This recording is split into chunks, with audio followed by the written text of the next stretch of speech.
suppose my window is quite right.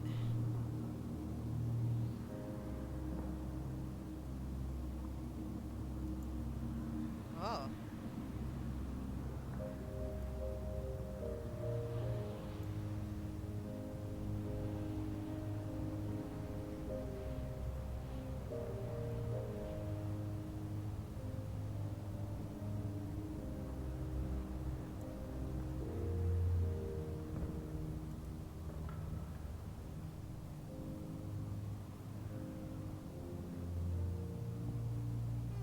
I haven't done this in a while.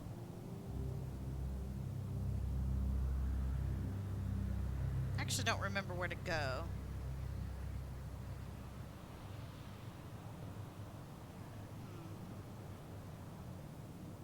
It's only cut off by a little bit, so it's not a big deal, but, yeah, it's not a big deal.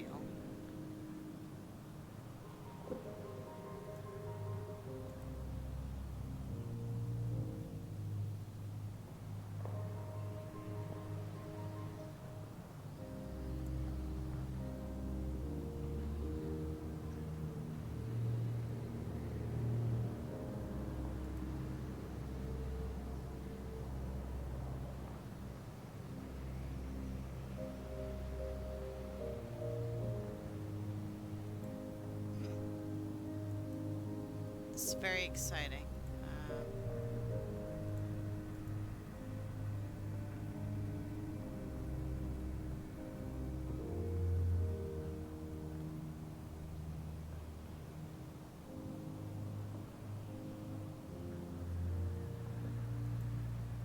Whoa.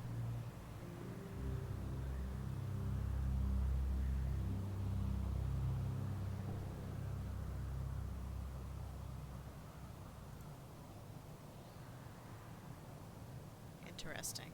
Well, it's not a big deal.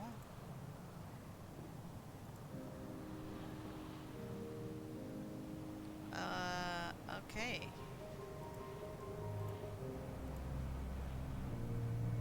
Yes. Hello. Is that a train? I think I only just now realized what that is. I wasn't really looking, actually. I mean, I was looking, but I wasn't... My brain wasn't formulating what it was.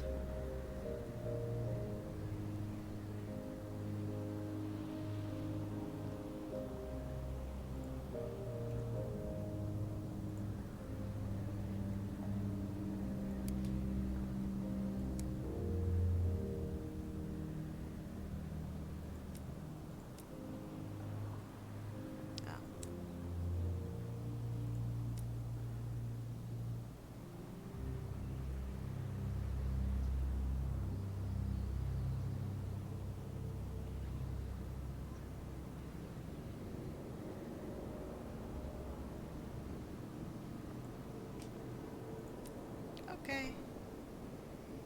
Well, I guess I'll just go ahead and... Well, I'll wait a second, actually.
Wildberry.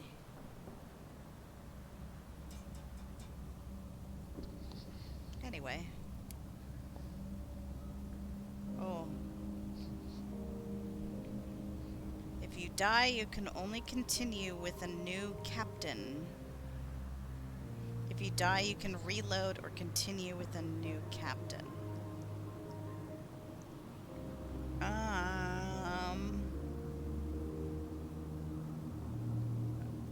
I don't know. This seems like two sides of extremes. One seems too easy, one seems too hard. You don't have a middle road for me? I guess I'll just do merciful. Or how is it normally played? Is it normally played legacy?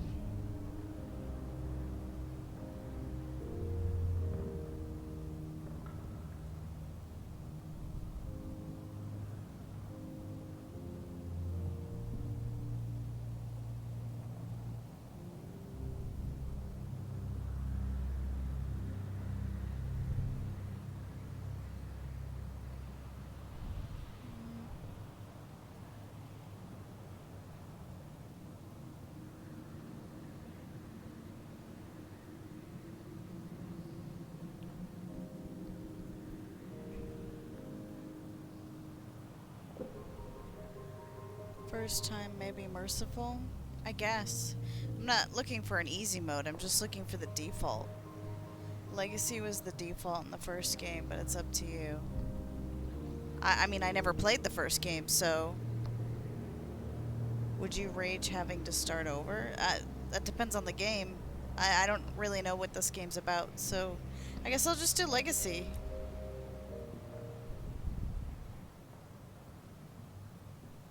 Aiming assistance? No. Enemy projectile speed? Supply consumption.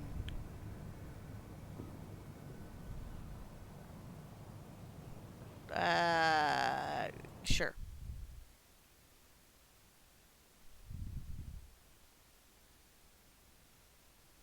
Look out for horrors, which cause terror to rise more quickly, and wonders, which reduce it.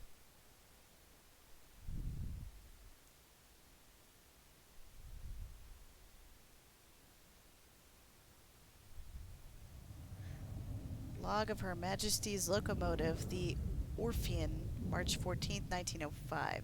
Our expedition to the domains of the dead have been eventful. The Orphean is damaged and in grievous need of repairs and supplies. We are returning in haste to the Reach, where I hope to make port at New Winchester. May God be with us for 1,000 deaths. Wait until in the sky. Entry of Captain. Fuck.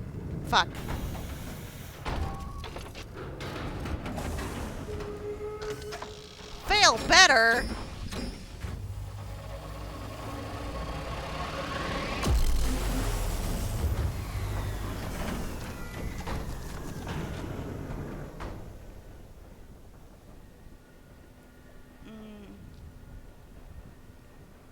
Cruise control.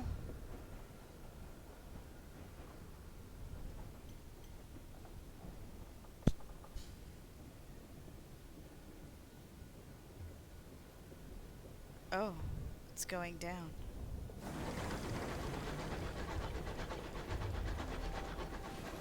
We have returned to the Reach, an untamed sunless span of heavens, London's new frontier, celestial garden, run wild. Oh, I can strafe. Your journey back from the Blue Kingdom was tumultuous. Blah, blah, blah. Your locomotive is damaged, and Captain Whitlock badly wounded. As first officer of the crew, look to you. The nearest station is New Winchester. Can you get the Orphean there safely? I guess.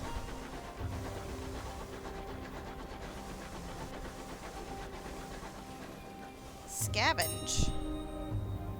Much to the relief of your stokers, you find a barrel of fuel among the detritus.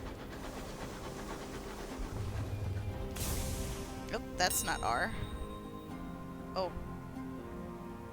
The wreck of the Ozymandias?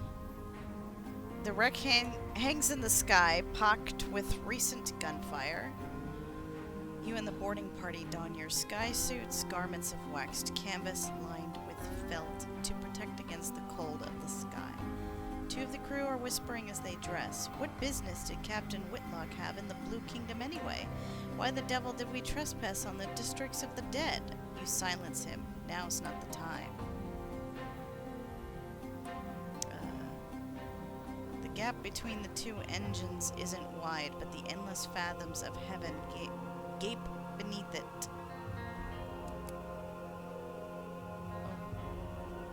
Leading the way, you jump. Your stomach lurches with vertigo as the stars blaze above you and below. The air of the heavens is thin and torn by unpredictable winds.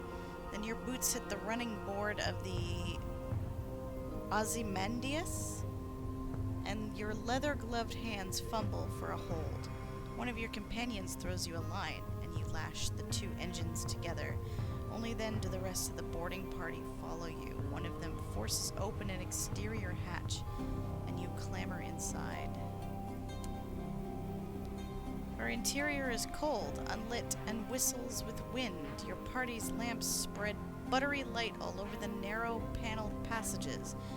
You make your way towards the hold, stepping over bodies crumpled in the corridor. Unfortunately, your way is blocked. A bulkhead has been mangled inward by a well-aimed barrage. Clear the obstruction away. You locate a length of pipe to use as a pry bar and set to work. This will test your iron skill. Iron is the skill of confronting and overcoming.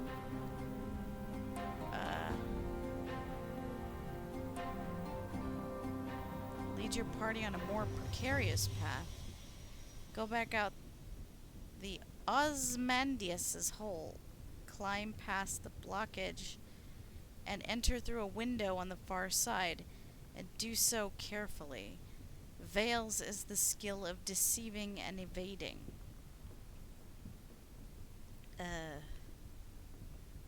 Iron? Oh. As you strain against the stubborn steel, you remember an event from a year ago. A boiler explosion had trapped an engineer beneath a tangle of plating and pipework. The captain was first on the scene. You were second. Together you pried the wreckage upwards enough for you to crawl beneath it while the captain braced the bar across her back. By all means, take your time, she grunted as you dragged the engineer out. Back in the present, the twisted bulkhead yields suddenly. A crewman cries out as its jagged edges bite into him. You order him taken back to the Orpheon while the rest of you press on. The way is clear. Oh, but he's not dead. Okay. Or maybe he is dead. You lost one crew. Does it mean just the crew that I have with me, or does it mean like he fucking died? I'm not sure. Your companions work quickly. The Ozymandias' hole has begun to creak. Your actions on board may have compromised its integrity.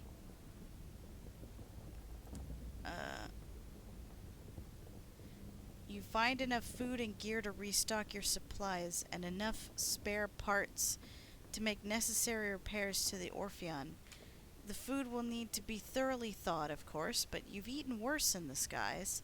Oh ho! Cries one of your party, prying the lid off a long crate. It holds a cannon, still nestled in straw. Another crewman pulls a battered birdcage from a pile of ruined cargo. Within the cargo, something winged and furred opens a sullen eye. You examine your finds.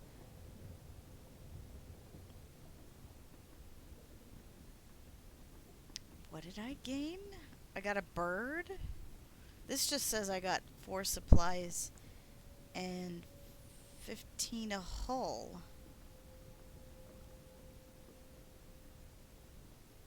But what is in the birdcage? The Ozymandias emits a long, juddering creak. Your boarding party exchanged nervous glances. From the chaos of its hold, you have retrieved repairs and supplies and discovered some useful equipment. A gun that could be mounted on your locomotive, and an educated bat. An educated bat?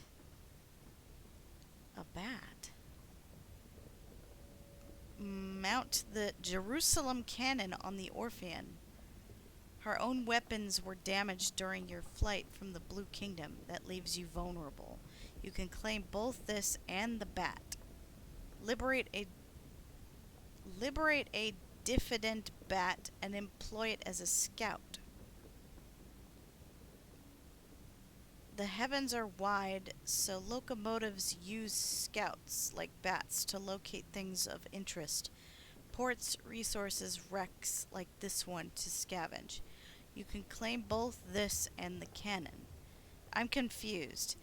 I get both, but it seems like it doesn't matter because they're both it doesn't matter which one I choose, they both give me the bat and the cannon.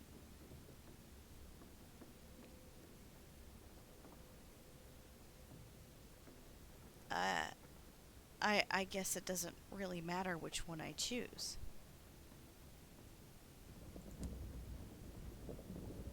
The bat treats its rescue as an inconvenience and immediately begins haggling over pay. Oh, okay, does it talk? You offer to put it back in its damn cage and leave it on the Osmandius, at which point it becomes more polite. You doubt it will last. Oh, okay.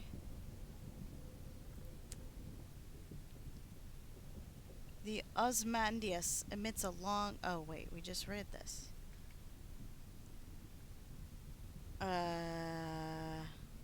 Oh. Oh, I just do them in different orders. So now I claim the cannon. The Cotterell and Hathersage Jerusalem fires single shells to a good range more or less accurately. You order 2 of your party to get it back to your vessel and fit it immediately. The Osmandius groans again. The structure shudders spasmodically. Okay. Press on to the engine room. You might find more fuel there, but you had better hurry. The Osmandius is beginning to tear apart. You will abandon anything you have not yet claimed from the hold.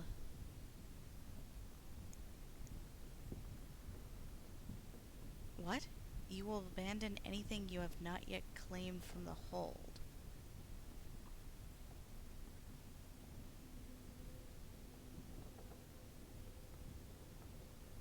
Okay. I guess press on. The wreck of the Osmandius screeches as its metal buckles and tears. You press on through the shuddering corridors, searching frantically for the engine room. Send a smaller party ahead to retrieve fuel. It's foolish for all of you to go. Send your quickest and lightest to retrieve the fuel while the rest of you return to the Orphean. Hearts is a skill of convincing and enduring. That's not very good. Oh, they're both not very good. Go yourself and conduct a hasty search. Send the rest of the boarding party back to the Orphean. Go on alone.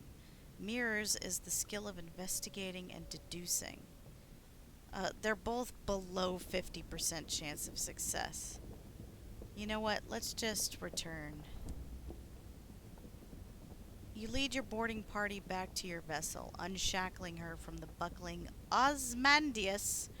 You stoke your engines and steam away, restocked, repaired, and rearmed. Okay, do I need to press this? Because this is about to go low, I guess. Or is it just gonna automatically, like... Well, I guess we'll see here in a second. Okay, current rate.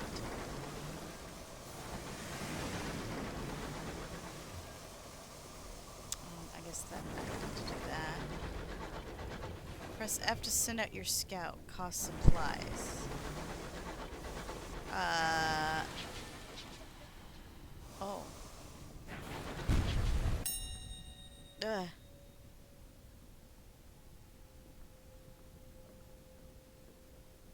Summoned by Captain Whitlock. The walls of the captain's cabins are lined with hodgepodge of curios from across the sky. Captain Whitlock lies in bed. Black marks cover her skin like a monstrous brand. When she coughs, coils of acrid smoke pours from her lungs. Inquire after the captain's injuries.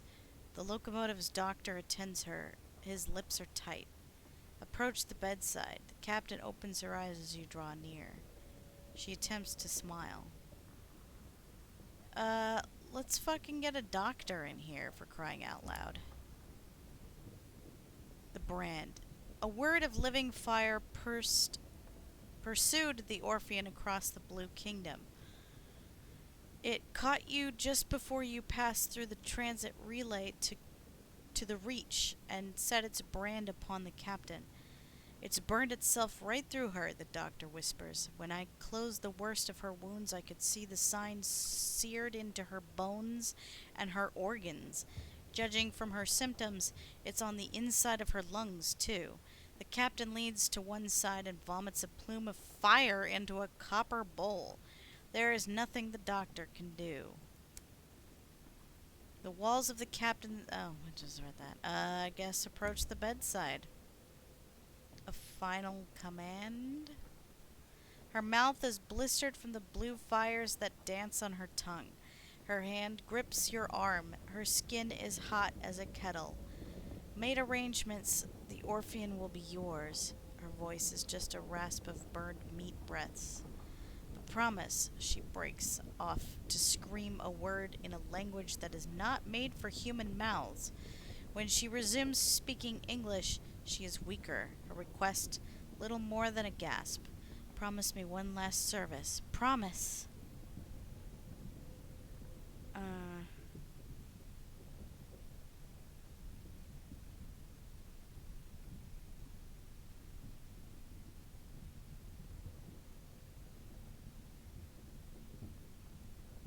I kind of wanted to make a demand. Like, why the fuck did we do this?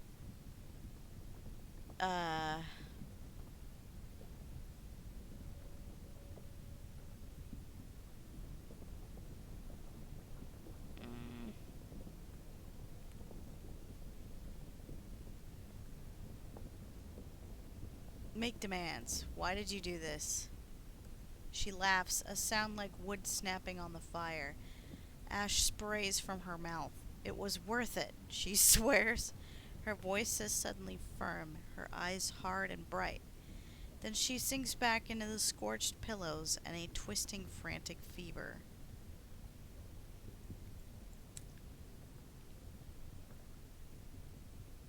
It was worth it. That's all I get. What even if... Alright, leave, I guess. You leave the cabin and the scorched stink of its air behind and return to the bridge. New Winchester is further than you'd like, and the captain hasn't long left. What the fuck?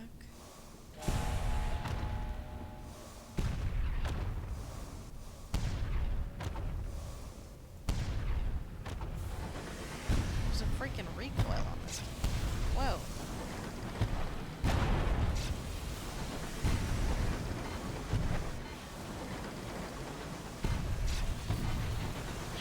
Whoa. Okay. I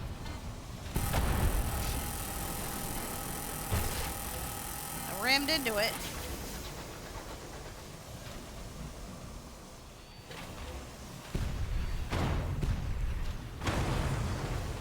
Oh. Loot. Whoops. That's the wrong button. I can't drive. Turn your damn thingy.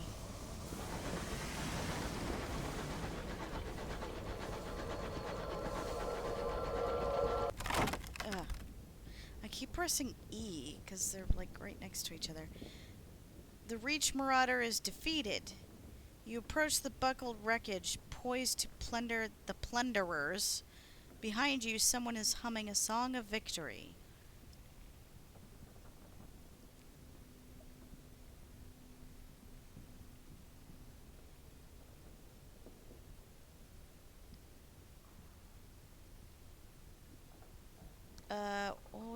damaged that much. Raid the remains. It is? Wait, what is hull? Is it this? No. Isn't this hull? This is my... This looks like hull. Because it's got... It's a plus. Fuel. Supplies. Hold. I guess... Okay. Your boarding party returns with wallets and watches, cufflinks, lockets, and keepsakes.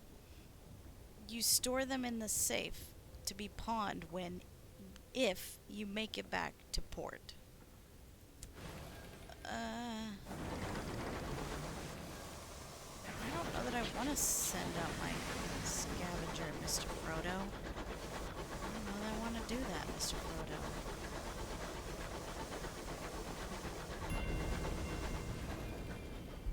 What? Why did I just gain experience points?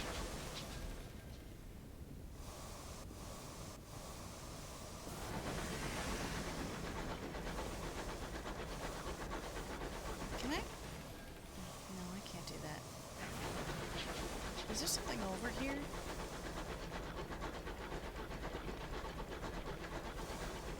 I don't even know what all... We got tutorial options, chart, officers, journal.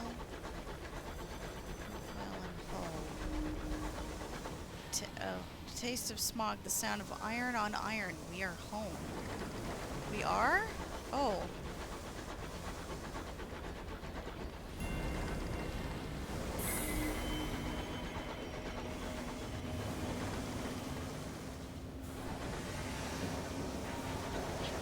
Do I... This load only... Is this a thing I go to? Dock. Okay. Arrival at New Winchester. You coast into the bustle, the din, the soot, and the steam of Wolvesey Station. It is clogged with other engines, scrappy mining locomotives from Lustrum Way, weathered explorers gleaming with frost, sleek company vessels with bright brass fittings. No sooner have you pulled into the sidings than a brusque station master bustles over. He requests to come aboard. I must speak with your captain, he insists, brandishing a ledger. The usual formalities. Look to the Orphean's doctor. He has just appeared at your shoulder. His face is solemn. His hat is in his hands. He lowers his eyes. The passing. The crew exchange bleak, wordless looks. The Orphean itself feels suddenly more empty. The station master looks confused. You informed him that, unfortunately, Captain Whitlock has just passed. Ah, he says neutrally. Sorry to hear that. Very sad, very sad. He waits for what he considers an appropriate minute and a half before continuing. Alas, even amidst tragedy, the cogs of bureaucracy must turn. If Captain Whitlock is deceased, the station authority requires their answers from the first officer. He dons a set of spectacles and locates his pen. It will be relatively painless. Name, background, purpose of visit, etc. Shall we begin?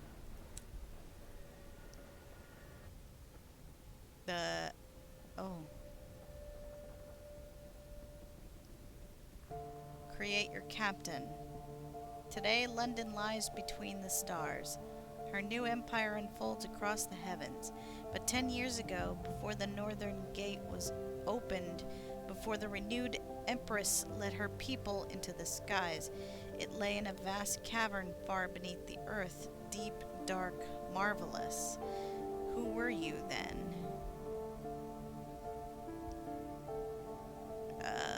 Street urchin. No parents, no laws, no masters, but also no roof over your head. No money, and often no dinner. Freedom comes at a price. You will begin with high veils, the skill of evading and deceiving. Soldier, Yours was not to reason why, yours was but to do and die. You will begin with high iron, the skill of confronting and overcoming. A poet, the pen, the ink, the blank monstrous page. You will begin with high hearts, the skill of convincing and enduring. An academic, a student of the sciences, the arts of philosophy. You will begin with high mirrors, the skill of investigating and deducing. A priest, hymns and hymnals? Sundays and sermons. You'll begin with high hearts, the skill of convincing and enduring. A sailor? Not a sailor, but a sailor. You roved the mournful, merciless waters of the undersea. You'll begin with high iron, the skill of confronting and overcoming. A ministry auditor. For a time you served at the Ministry of Public Decency, which has become Her Majesty's preferred instrument. You will begin with high mirrors. A revolutionary. The world is broken, one way for the rich, another for the poor. You decided to do something about it. You'll begin with high veils. Fuck, I don't know.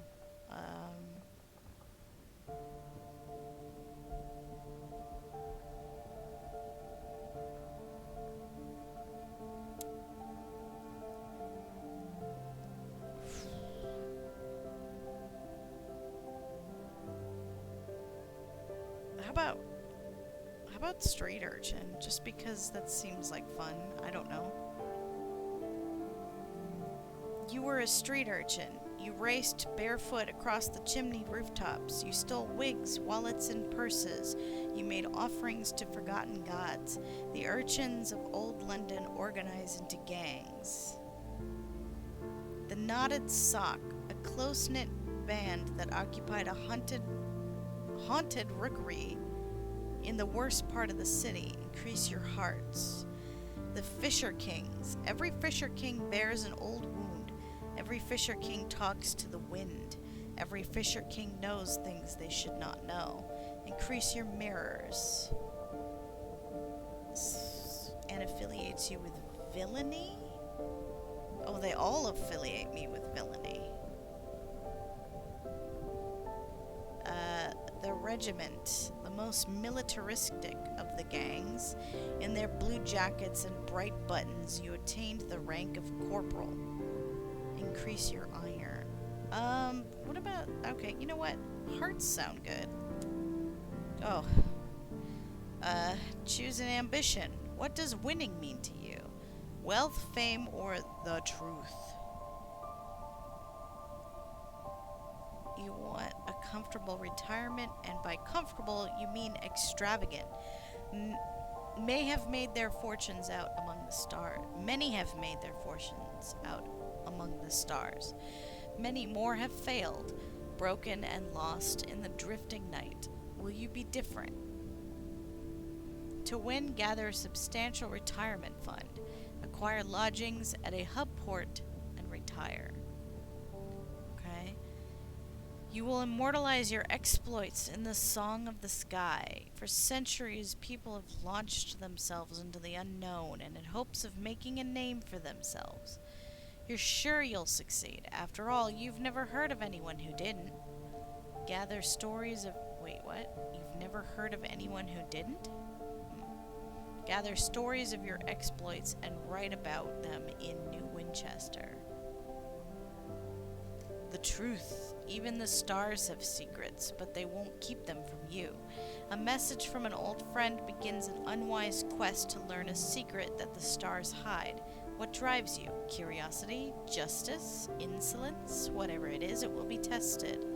Be warned, this is demanding ambition, best played by a lineage that has already completed wealth or fame. Oh, already completed. Well, in that case, I guess I'll just do wealth.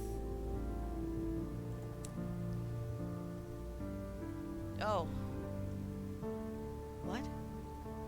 Hair 10, hat 3. Oh.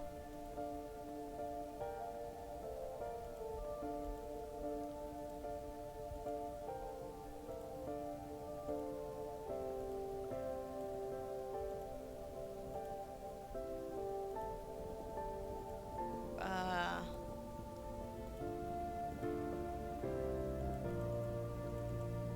kind of like the long-haired one, but I don't know. Hat.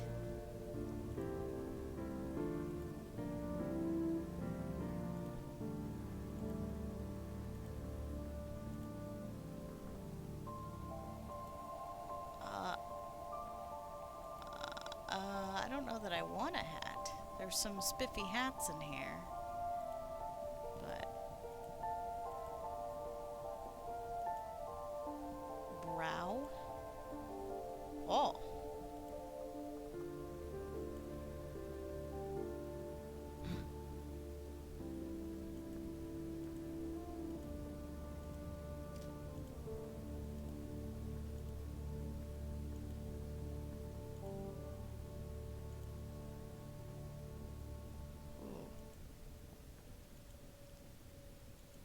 Oh, goodness gracious.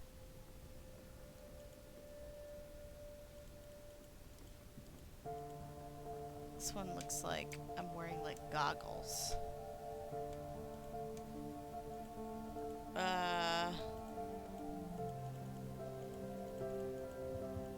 Yep, those sure are noses. Sure. Chin.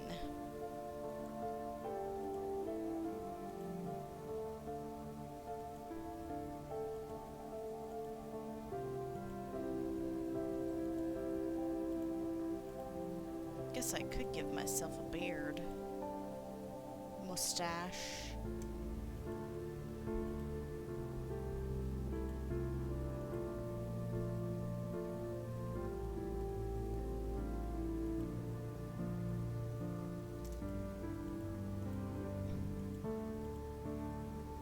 Glorious beard.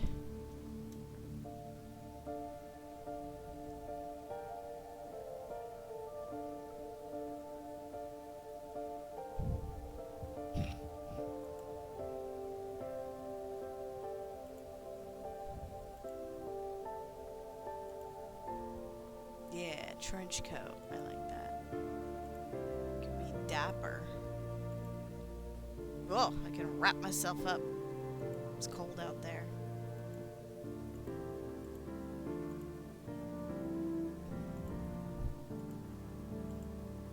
Let's do trench coat. That's what it looks like anyway. Term of address. This will determine what people call your captain, but your captain's gender is up to you. Madame, sir, citizen, captain, my lord, milady, specialist, doctor, professor, officer, archivist, principal, administrator, secretary, intendant, nurse, comrade, brother, sister, and just fucking call me Captain Jesus. Not Captain Jesus. What random names you got for me?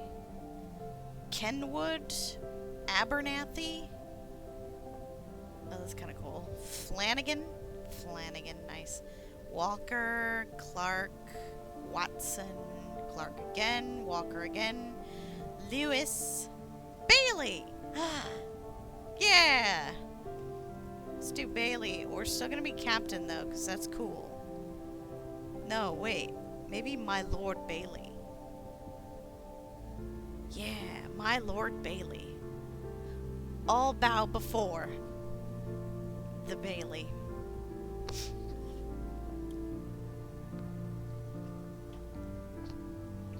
Alright, I'm good with this. Good. Yep. Go for it.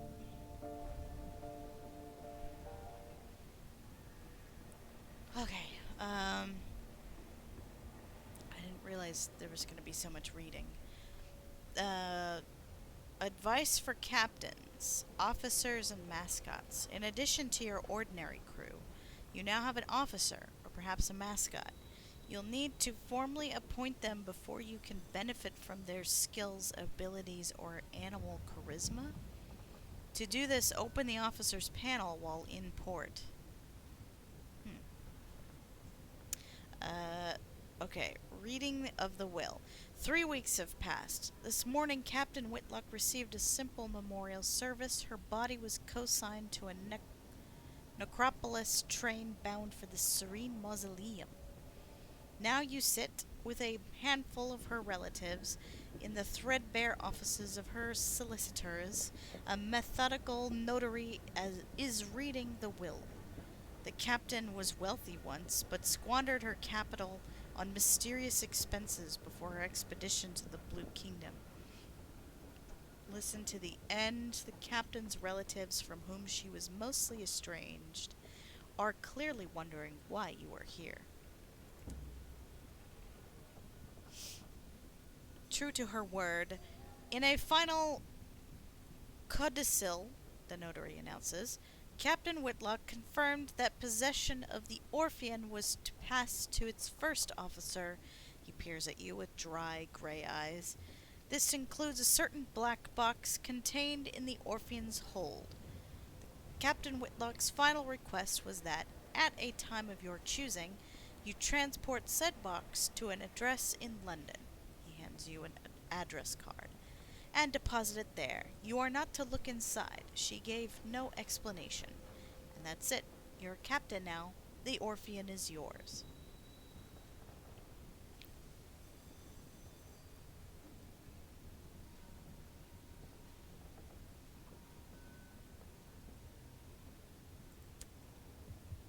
Okay. Wolvesy Station, the clamoring central station of New Winchester. A place of steam and smut? Oh, oh my. And thundering iron. Here you can find people willing to pay for a skilled captain's service.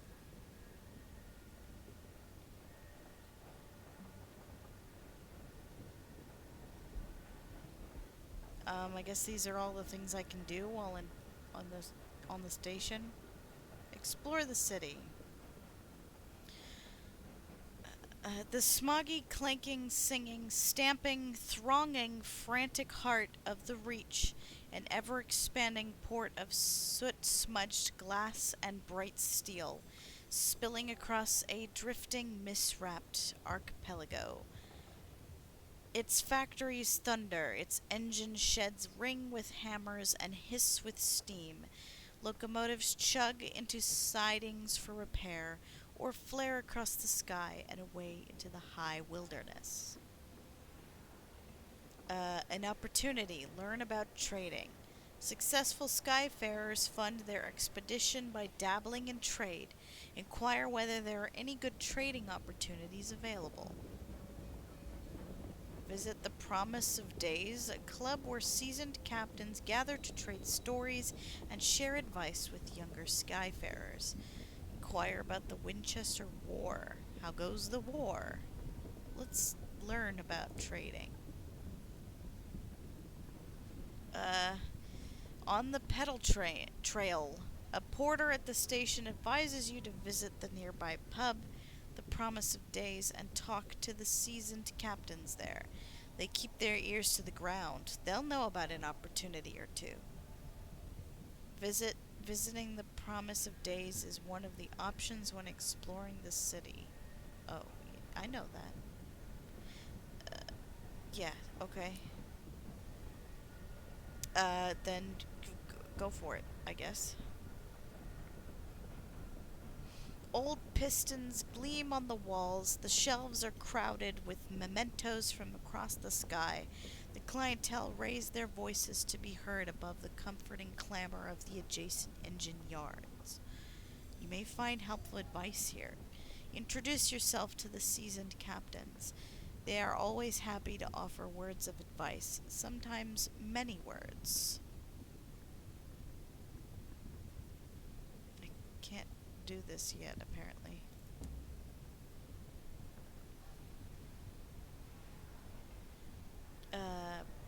Okay. Four are gathered at their usual table.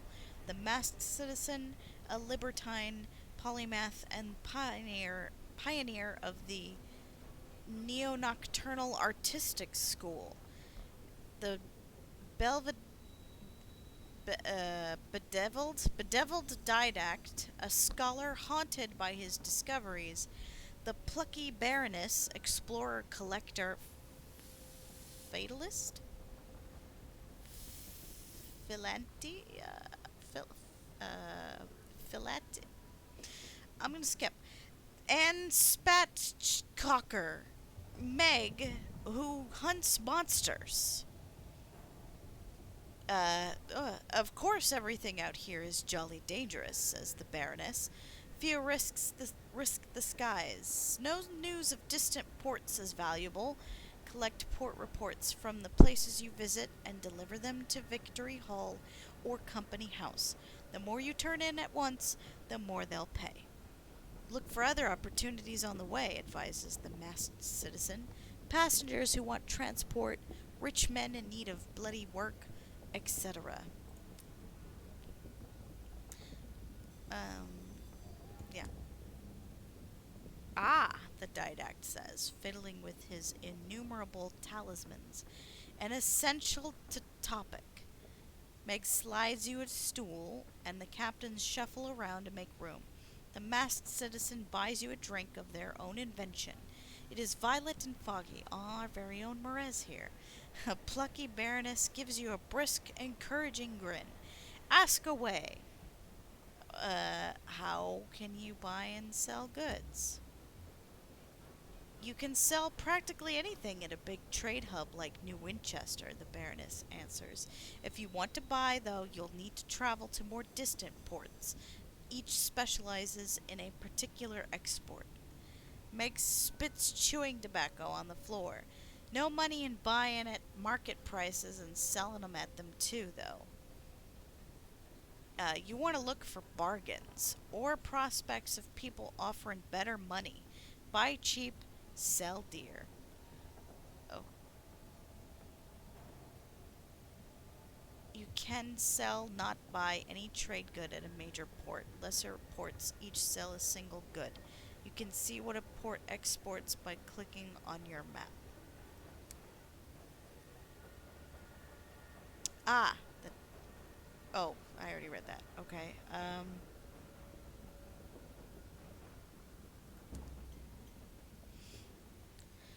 The masked citizen sips their drink.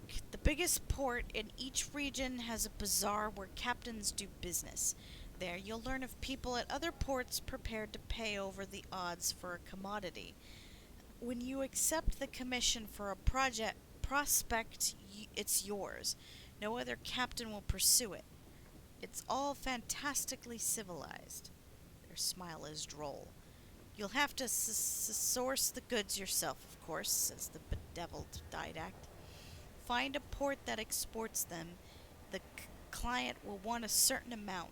You can supply some or all of it. But if you provide all they need, they may furnish you with an additional reward. Accept prospects in the bazaars at major ports. You can accept up to 4 at once. You may review and abandon them on the locomotive screen. I'm going to be honest, this is all going way over my head. A trading opportunity. Ask them if they know of a good prospect available. The host at Magdalen's needs an urgent delivery of seeds, paying a pretty penny, too. If I were you, I'd get to the bazaar straight away. Put my mark against it. Meg grunts. Broker in Port Avon is selling cheap seeds. Chirpy chap. God knows why. His face looks like it's been pushed through a mangle. An opportunity. Port Avon lies to the north of New Winchester. The Magdalen Magdalene's lies Magdalene's lies to the northeast of New Winchester. Accept this prospect from the bazaar if you haven't already, then buy seeds from the bazaar in Port Avon, and sell them at. Okay. Uh, yeah.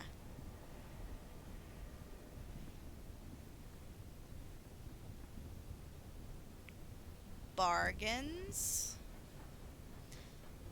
Spatch Crocker Meg wipes beer foam from her lips. Nowhere this busy. Deals are snapped up too fast here. Visit the bazaars at quieter ports. Can find all sorts. Limited supply, mind. A bargain won't hang about forever, though, the Baroness confides, steadfastly ignoring Meg's manners. So don't hang about. If you've space in your hold, snap them up. You can always sell them at a major port for an adequate return. Uh, okay.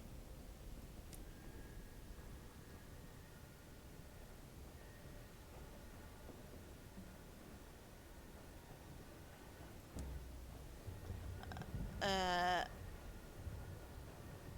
Meg laughs, a noise like a sneeze crossed with a ricochet.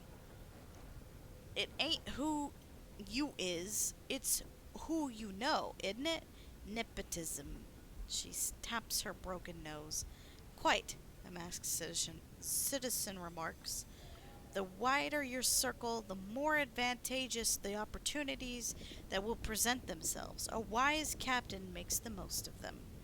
As your captain increases in level, your affiliations increase.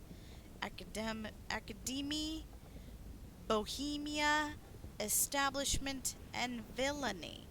They will unlock new, more rewarding bargains and prospects.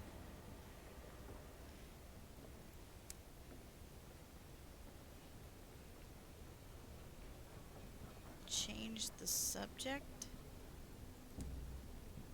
I don't think there was anything else to talk about. I guess go elsewhere now.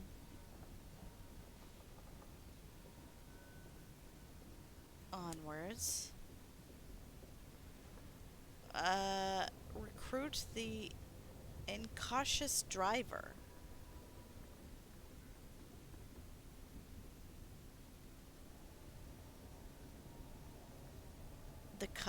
The colors are making you nauseous. It is a little like a washed out green and brownish, very like smoggy. At least this area, anyway. Um. Okay, recruit the driver.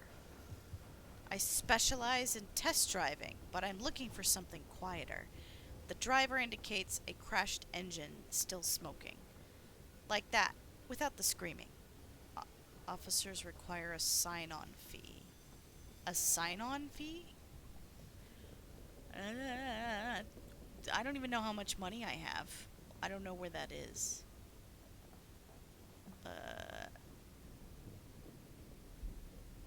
Is it? I don't know. Allow the driver to join your crew. What harm can it do? This will get you a chief engineer who will increase your iron by 6, your hearts by 2, and your affiliation establishment by 1. Okay. Brave or fearless? The driver boards, eager to get started. I recently parted ways with the Windward Company, they explain. Personally, I think a crash a week isn't so bad. They disagreed.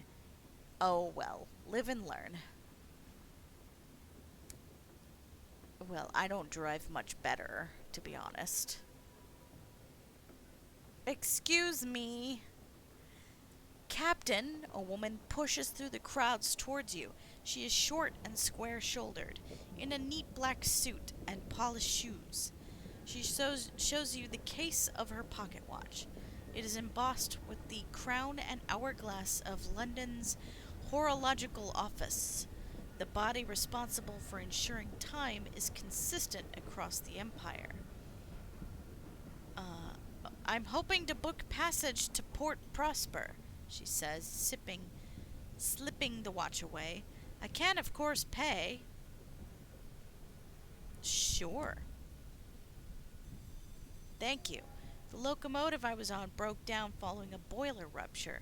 The chief engineer's fault, I suspect. A gentleman founder of brandy, then of diligence. Here, an initial sum to seal our bargain. Prosper lies to the east of New Winchester. Not that there's such a thing as north, south, east, or indeed west out here. Instead, London cartographers picked 4 of the brighter, more reliable stars visible from the Empress's new palace and named them north, east, south, and west. Londoners value familiarity. Oh, is sovereign's money? It must be. Because now I have 156. Got it. Investigate the black box. Captain Whitlock left it to you in the hold of the Orphean. I guess so. Captain Whitlock left it for you in the... Yeah. Her will described it only as a black box, a description you considered to be an unhelpful understatement. It is a cask of black basalt.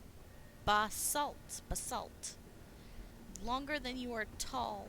Wait, really? Longer than you are tall, unadorned with a single small recess that contains a keyhole.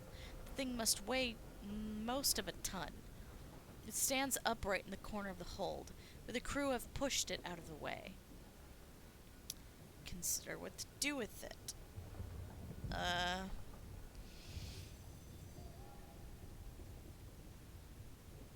Try to remember when they required? I guess so. Captain Whitlock had it brought on board just before your ill-fated expedition to the Blue Kingdom. It was empty then. You know because you saw the lid and the box carried on board separately and assembled in the hold. It's not empty now. It is sealed and even heavier than before. But you left for the Blue Kingdom shortly after the box was delivered. It made no stops on the way, so whatever is inside the box now, Captain Whitlock found in the Blue Kingdom.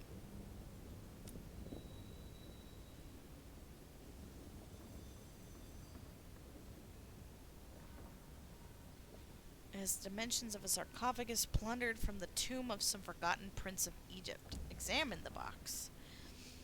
There are no carvings or inscriptions on it. The join where the lid meets the body is too thin to admit even a knife's blade. There are no holes by which light or air might find their way in. It is impossible to see inside without opening it. Even the keyhole has been engineered in such a way as to prevent peeking. The recess with the keyhole, though, as far as you can determine, that is a more recent addition to the box. The stone has been drilled and chiseled away to create space for a modern metal lock.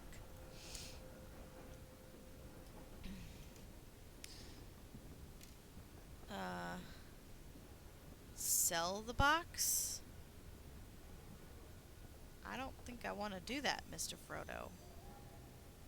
Let's move on.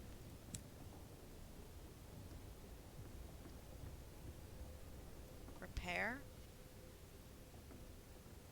Restore your locomotive to a pristine condition.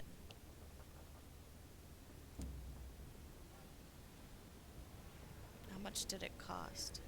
21 sovereigns. It didn't tell me that ahead of time.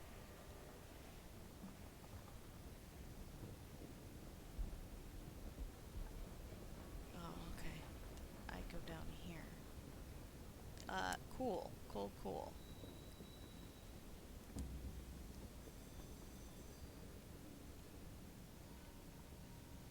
What? Oh, I guess I didn't ask about the war. How goes the war? The slow-burning war for the Reach forms the backdrop to daily life in New Winchester. Citizens wishing to keep up with developments in the war turn to the New Gazette. It is, famously, the only newspaper worth reading in New Winchester, as well as the only paper that hasn't bankrupted itself. Its quality speaks for itself.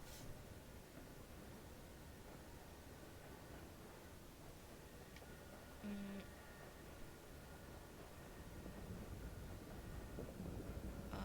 sure, I guess. The lay of the land. The Assembly runs New Winchester from Victory Hall and seeks to strengthen its hand on the Reach, London's proxy. The Windward Company, however, maintain a considerable presence in the Reach. Although New Winchester is still neutral ground, tensions are mounting within and without the port. Um, None of that means anything to me. Okay, so why would my name be in the New Gazette? I guess I could look. Your name does not appear in any of the tackety focused reporting on the war. Yeah, I mean, I didn't think so.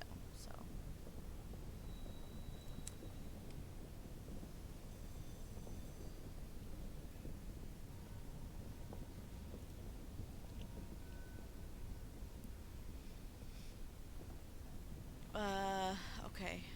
Hire some of the turncoats' crew as replacements. No one else will have them. For the cost of a round at the promise of days, they're yours. You unlocked you needed 10. Wow, they're pretty cheap. Sure. Initially, the crew members are suspicious. They think you might be a journalist for the Gazette. Still, they're happy to drink on your coin. And as the night progresses, their reserve vanishes. When they arrive at your engine the next day to sign their papers, they come with headaches and nausea and the last of their things. They go to their berths, ready to make for the stars again.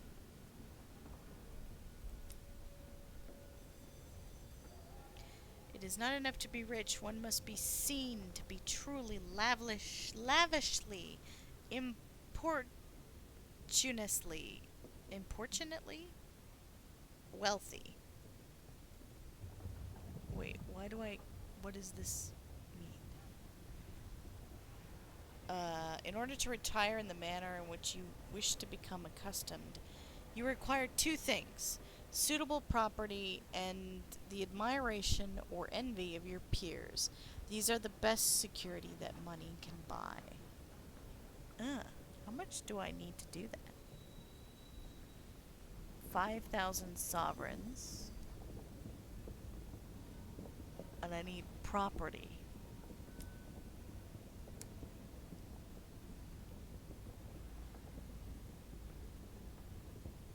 Importunately is apparently a word. Or maybe it isn't.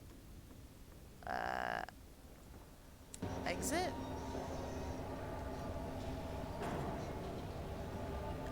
Undock, explore.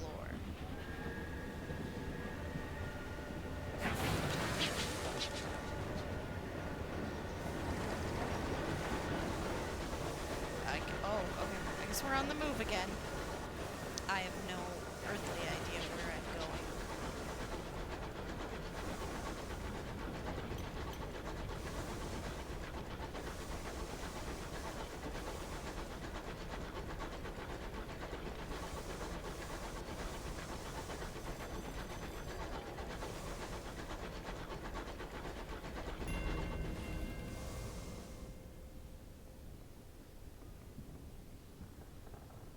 Did I need to get something from the bazaar? I didn't. What? I clicked on all the option. Was there a bazaar option I didn't know about?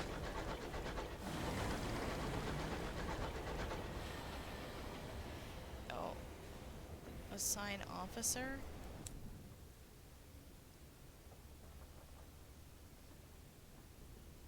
Your officers use this tab while in port to appoint them or at any time. Oh.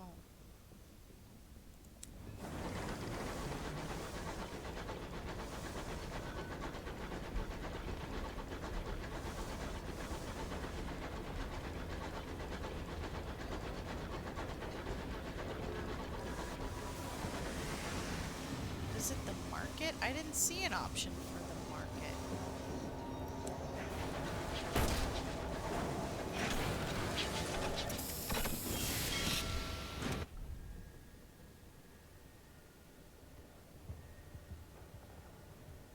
Is it explore?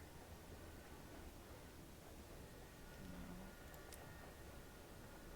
Shops. Oh. Okay.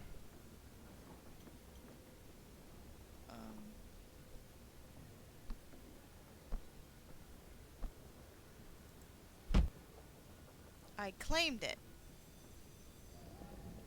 Flowers for Titania. A florid landscapist is planning a modest floral garden in Titania to commemorate the birthday of whatever dead artist, composer, or poet is currently in vogue. She requires verdant seeds and lots of them, 5 sacks to be exact.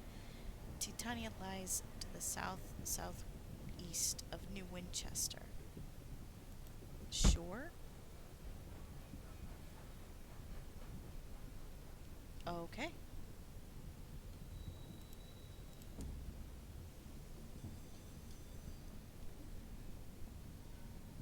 What what dis? Locomotive plating, improvements and refurbishments. An an estimable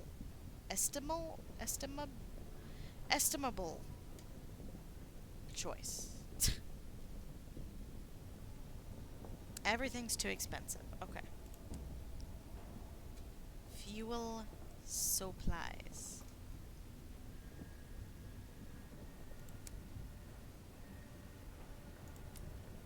Where's my total though?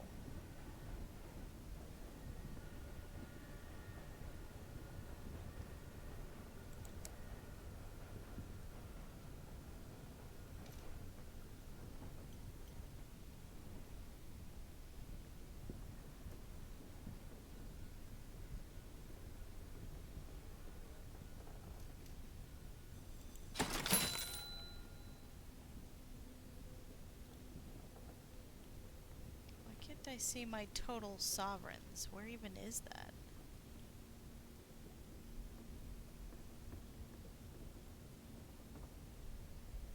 Hmm.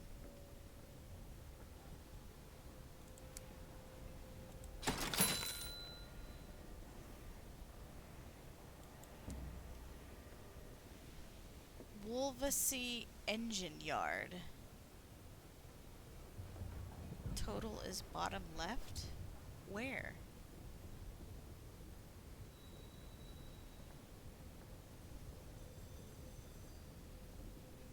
Also, hang on a second. Well, let me just hide taskbar real quick.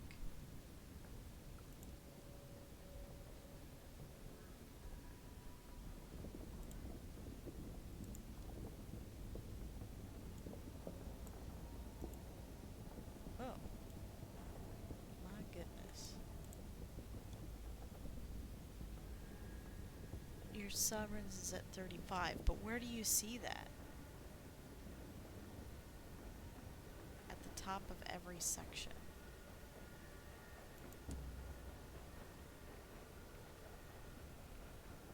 Ah, here it is.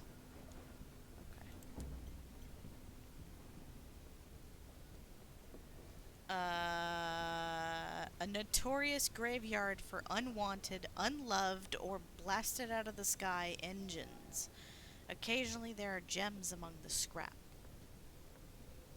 Pars Parseval class courser.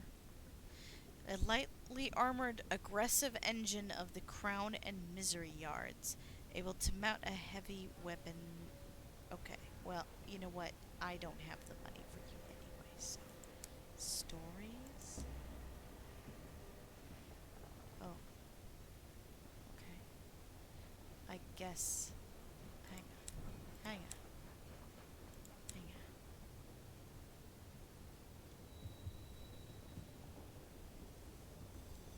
So, am I supposed to do something with you?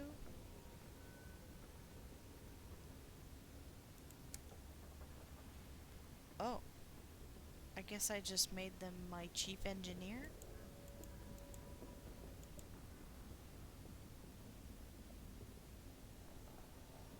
Percival von Musil Kowalski de Rollo III. That's Percival Frederick Stein von Musil Kowalski de Rollo III. God, I love Percy. I loved him so much.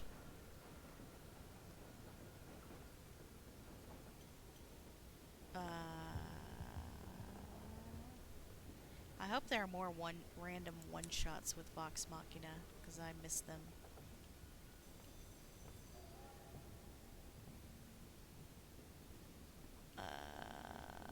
Oh, there's more.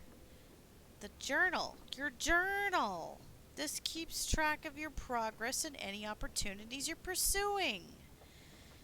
The profile. Your profile! This records all aspects of your captain's abilities, accomplishments, and reputation. Your officers! Your officers! Use this tab will import to appoint them or at any time talk to or otherwise interact with them.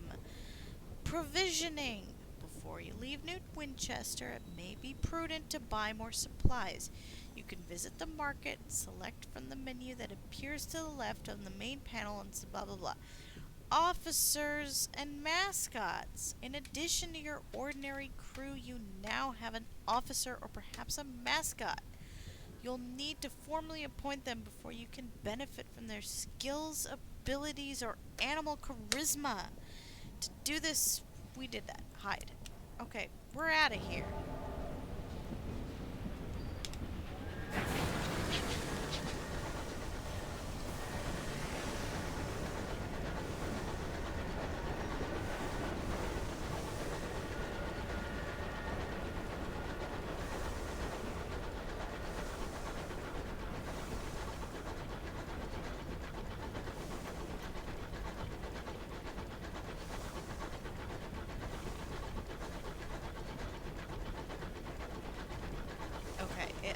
I wasn't sure if that was above me or if I was going to run directly into that.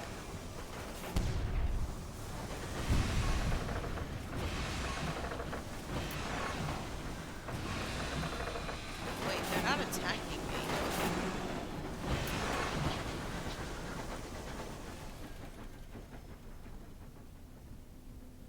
Huh. They didn't attack me. Should I just leave them alone?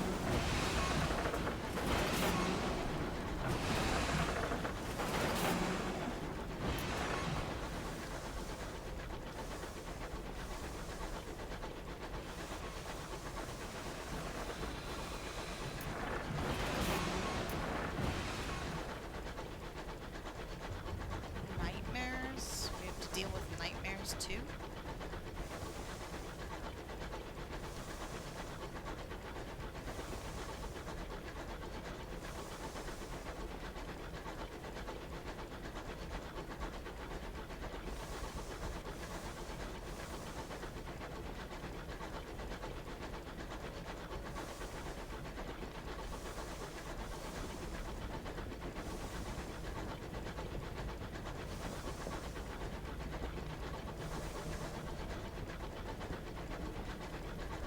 Sky closes its cold jaws about you. Water freezes in the pipes. Engineers scurry to and fro with boiling kettles. Should I not be here? Can I fly over this? Yeah. You bad. Enduring Dreadnought. HML Cirrus in Tortures. I don't know. In Tortures sounds bad, but he's not attacking me. So I guess I just keep going. Do you not care? I guess you don't care. Alright then. Keep going then. I don't know what I'm doing. The Bonnie Shepherds. I gained experience from finding it.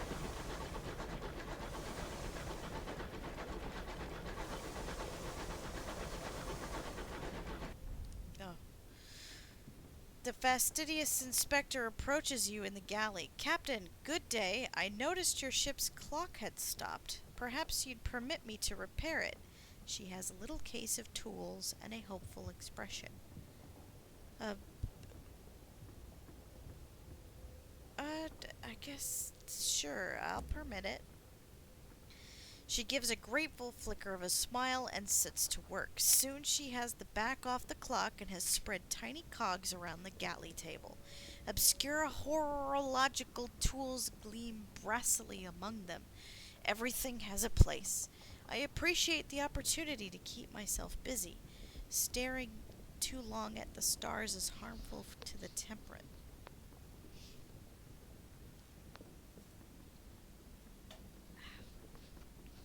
There's a lot of talking. My throat's already drying. The fastidious fix my clocks. My clocks are fixed now.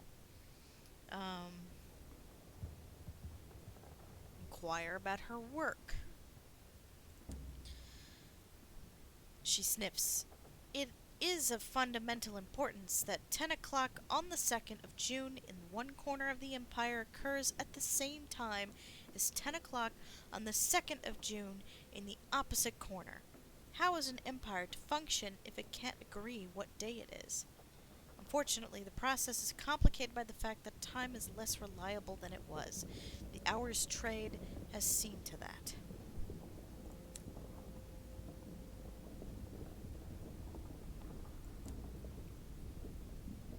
London sits in her coat of smog. Courtiers squabble at the foot of the throne of hours, hoping to receive endowments of years. Meanwhile, hard-working civil servants labor to ensure everything runs as it should. Was there a touch of archness there? All is normal. I miss her, though. There is no city like London in all the skies, and Albion is very different from the Reach, much more civilized.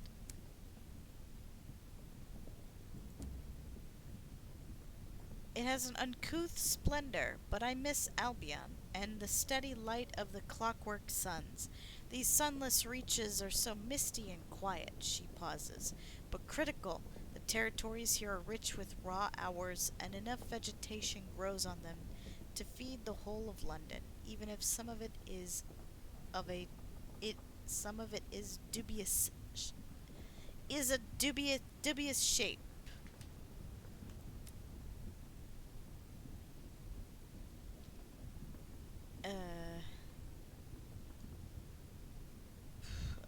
Compliment her skills. Okay.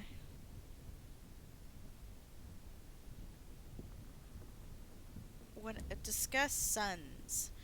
We warred and we won. It's not my area of expertise, I'm afraid. The suns made the law, they say. Now Her Majesty makes it. As for the Reach's sun, she looks through the window at the lightless stirring mists. I don't know. Do suns grow old? Do they die of natural causes? I think that would probably be better than the alternative, wouldn't it? Well, suns explode when they die. It's not good.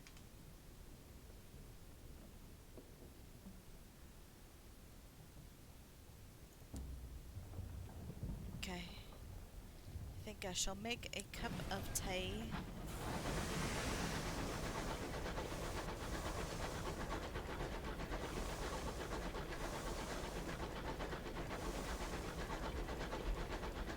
Okay, he doesn't care.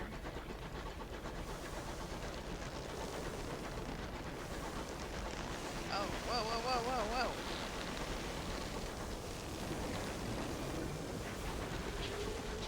I don't... Whoa! What the fuck was that?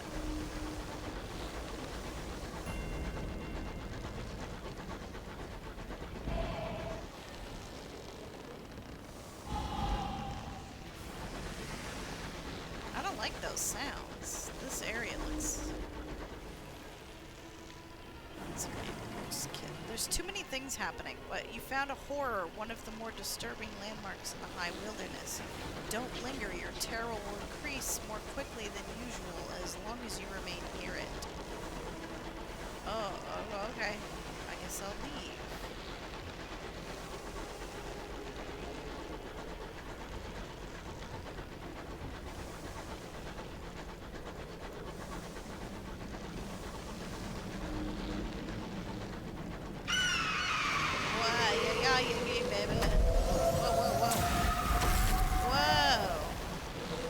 Shoot.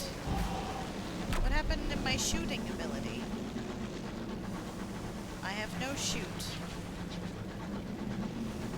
Oh, I guess I wasn't facing the right fucking hell. Okay. Hide, go away.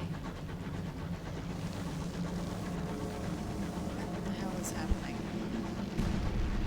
Oops.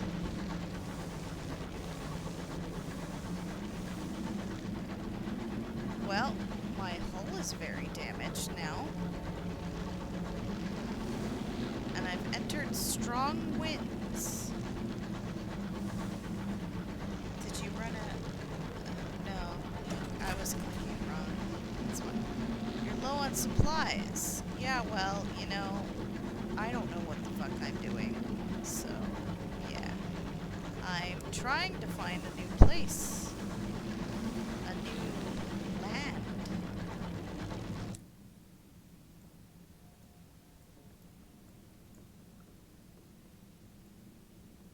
Oh.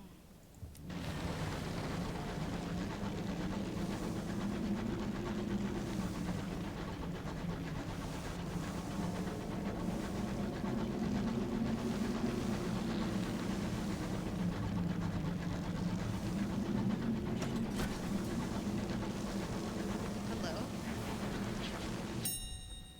A wreck! That's me. The wreck gleams with frost. Its windows are dark, its engines silent. Perhaps something of value lies within. Doesn't look good, Lord Bailey, yeah. Force open the doors to the hull. Strip her for repairs. Oh, it's probably smart, huh?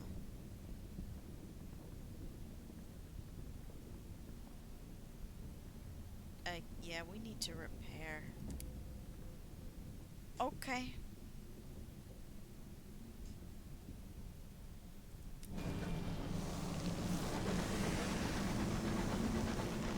Send out scout? Doesn't that waste supplies?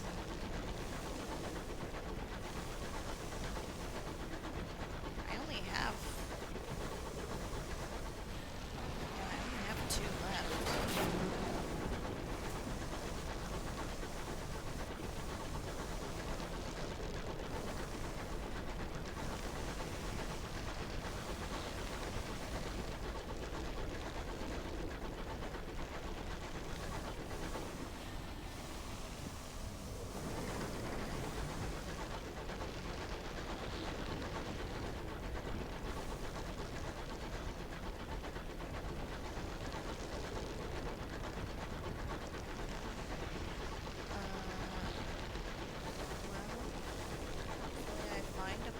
Civilization soon.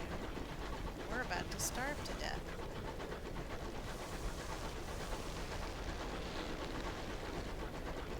How do I not have any charts that are already filled out? I know it's a game, but you would think this guy would have some charts.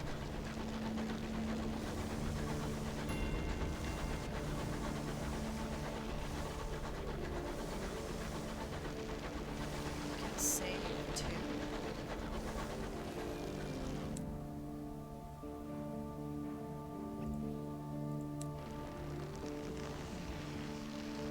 Where?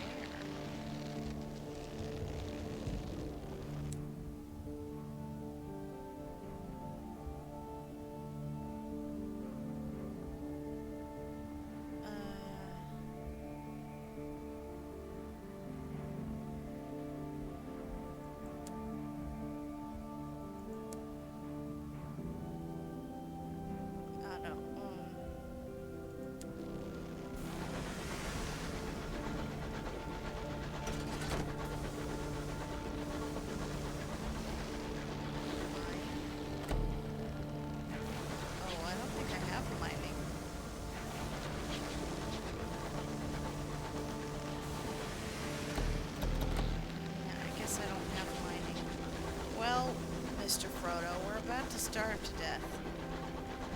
It's been a very short ride with you, my captain, my lord.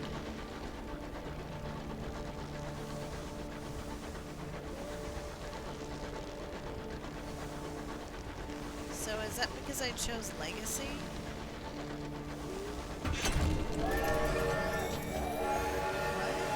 You've learned from your experiences? What? I can level up, I guess.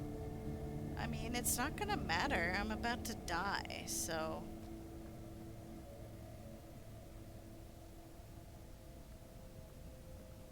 What?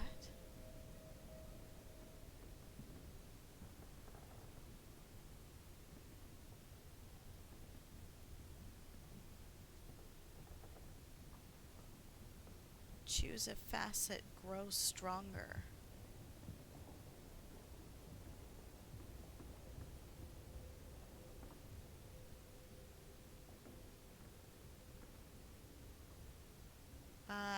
In that case, this one.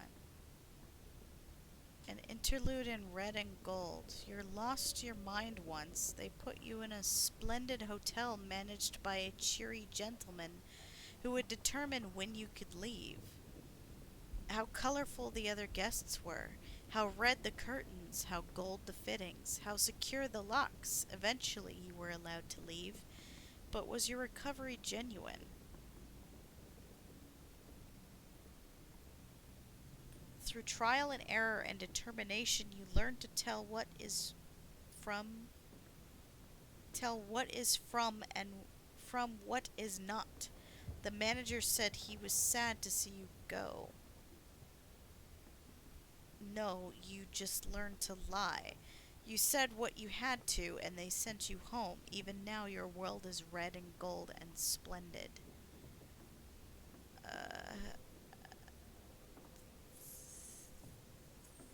This one? Oh. Discovering landmarks and completing prospects and stories.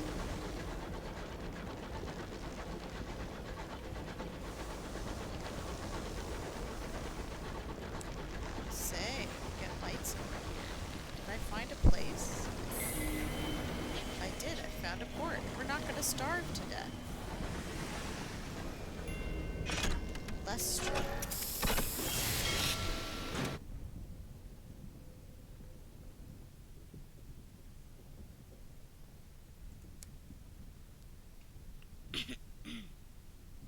Hang on.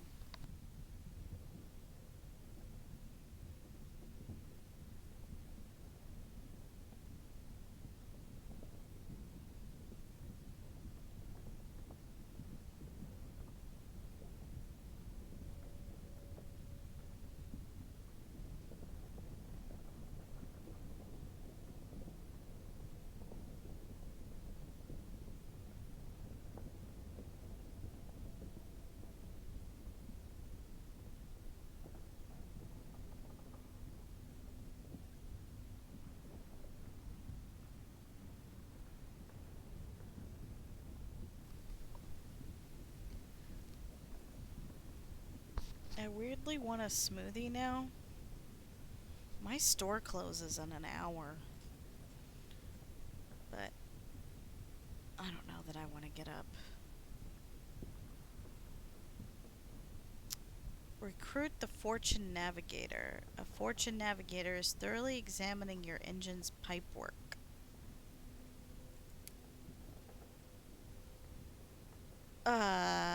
You're too expensive for me, apparently.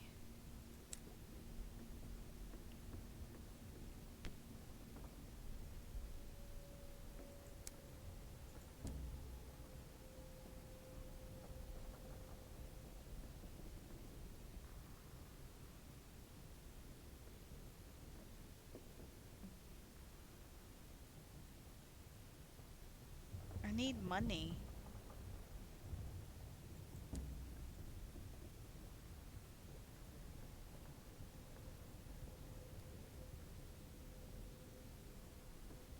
Barrel of unseasoned hours. boy, I don't remember.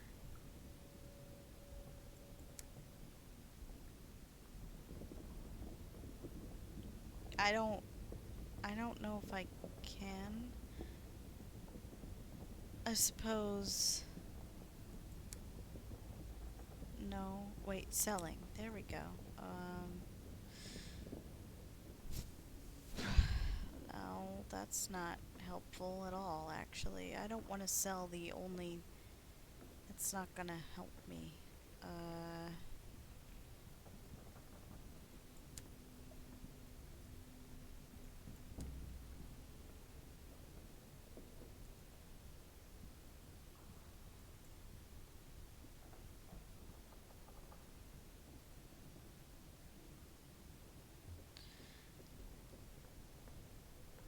what was briefly a modest, pleasant town on the mother of mountains now runs on increasingly desperate dreams of riches. Fools sell their futures for the chance to mine years from the mountain's frozen sides. Sharper minds sell pickaxes, supplies, and the promise of a warm bed at the end of a bitter day's work. Write a port report? Ours are the new gold in Albion and the Reach, while Lustrum fortunes remain. It's of interest to many.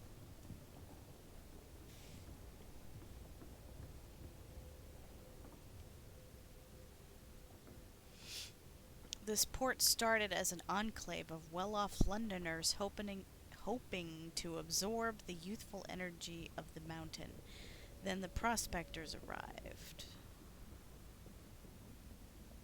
Seek a claim of your own. For safety reasons, all claimants must hire a hour harker to escort them on the mountain.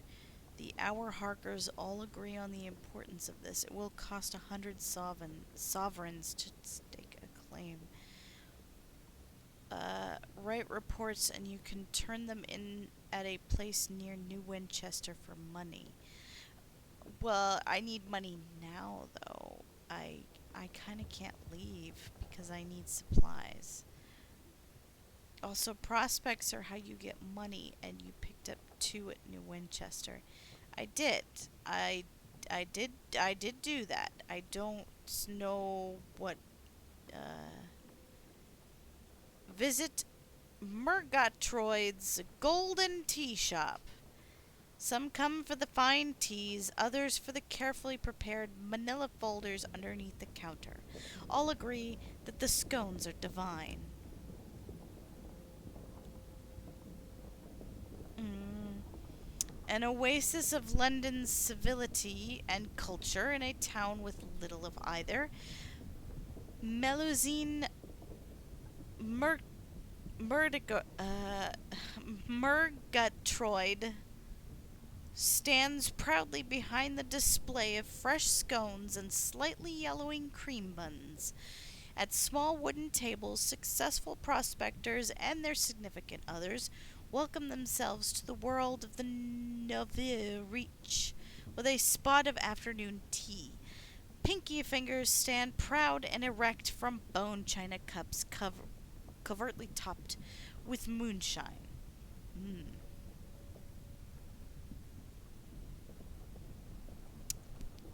She single handedly runs both the family business and the family business, unless you count the small gaggle of overworked and underpaid maids, which Melusine does not. Uh, I don't want tea. Smelling faintly of burned hair, she tinkers with the latest invention intended to be her ticket out of both this no horse town and her father's control. Eyebrows, she confirms, are a small price to pay for scientific progress. Sure. An assortment of terrible opportunities. Melzoine glows with pride as you examine her mostly untested inventions, the clockwork lens array that offers superhuman levels of telescopic sight, provided you can insert all 6 sharp brass hooks under your eyelids. Oh. The internal combustion privy, ideal for handling unpresent waste products and warming whatever's left of your house after the inevitable explosion. An automated pickaxe capable of striking Earth 7 times a second. Melusine nods, irritated. Pity about the minor bone-shattering issue. The only thing she won't let you poke at is a twisted arrangement of glassware and electricity in the corner. That's not mine. Not entirely. I'm still working on that. Complicated. You know if you know. If you don't, I shouldn't say.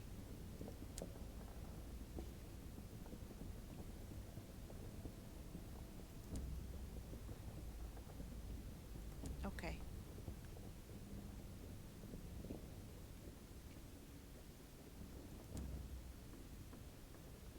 Limited prospects. So much for the quiet retirement village that used to be here.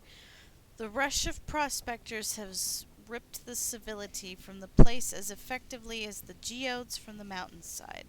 The scars that remain are no less vivid.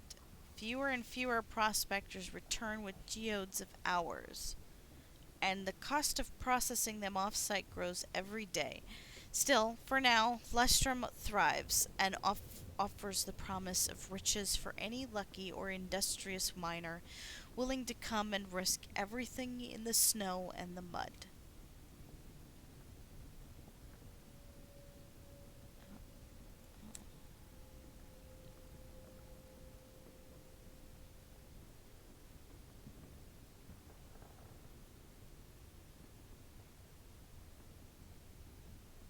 Sorry, hang on a second.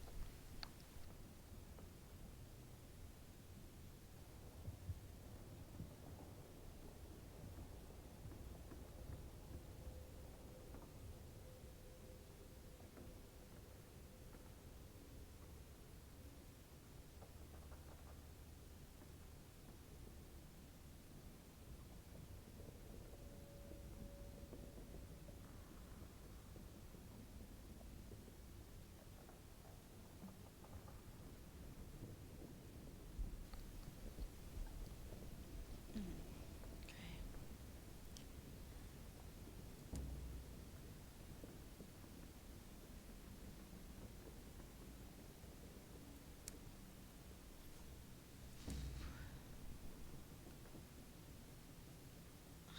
No, I'm not trying to spend money. Approach the figure in the corner. It sits wrapped in a dusty, disintegrating shroud, nursing a flagon that never goes to where its lips presumably are. The cloaked figure beckons you. Valuables for sale, it wheezes, its voice throaty and high-pitched. Uh, I can't tell if that's a dog face or a bird face. Not sure what's going on there.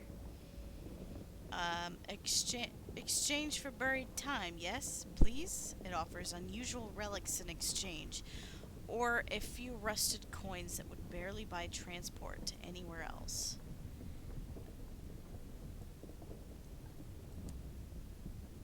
Mr. Pennies? The importance of a second. Everything ends, the figure wheezes. Even law. For everything, a reckoning. Need help? Need hours? Postpone reckoning. Shadows with thistle ropes and broken wings, waiting on riverbank to catch final breath. Everything dies. Must outlast. We trade, yes? Trade hours? We trade hours now, yes? Good quality merchandise. The cloaked figure beckons to you. I already read that.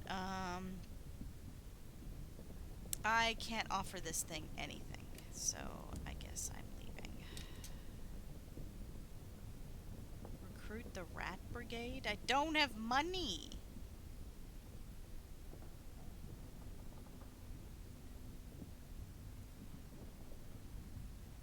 This will give you chief engineers who will increase your veils by 6, iron by 2, and affiliation villainy by 1.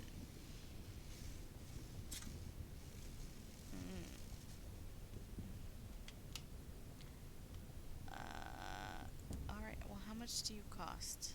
Just so I know. The smallest, most scarred rat is called Cinders. She introduces her companions. This, she indicates the rat wearing goggles, is my second, Petronella, our mechanic. She gestures towards a rat with glossy fur. And this is our agent, provocateur, Albrecht. The rat inclines his head. We need a locomotive. These battle-hardened rats are all that remain of the Rat Regiment, a mercenary company active in the early days of the Winchester War. Used to be dozens of us, the best snappers around, says Cinders. Now look at us. Her whiskers twitch. Time for that later. We'll pay, my lord. Oh, they'll pay me. Okay.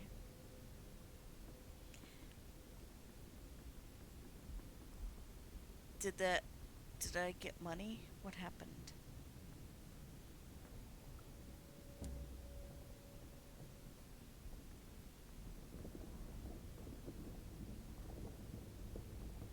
Tensions between the company and the Techites, tickety-boo, grow by the day. The poison air coming from Windward's processing factory is only the latest insult. Turned away at the door. The Windward Company was not the first to begin harvesting the mountain, but no other came in harder or faster once the hours were detected. The company began by bribing prospectors to sign over successful claims and even offering to help process lucky prospectors' hours in their huge factory ovens. But netty men are cheap, and big sticks even cheaper. As the claims begin running out, things changed quickly. Now the whole facility is out of bounds. The guard is uninterested in any business you might have. No, she does not know who you are or care who you may be friends with. This branch is a closed facility. Certainly it is closed to you. Well, well, well.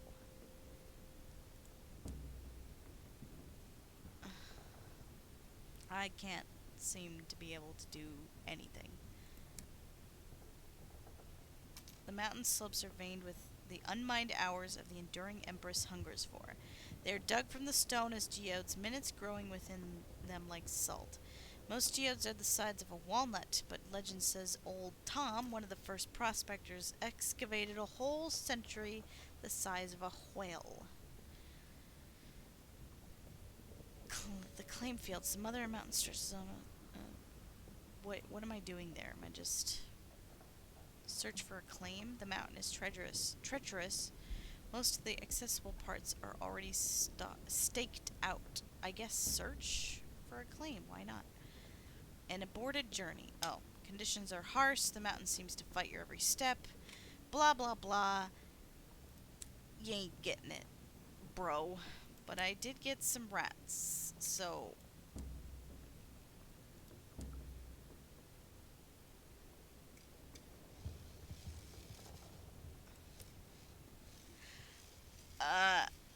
I'm fucked, utterly. I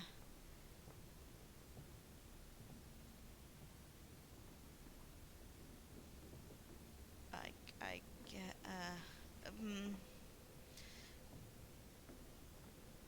I'm just gonna go back out there and die of starvation. Maybe I can sell a fuel, but how much is, oh, supply? Oh, I don't even have enough for one. Okay, I'm gonna sell one fuel.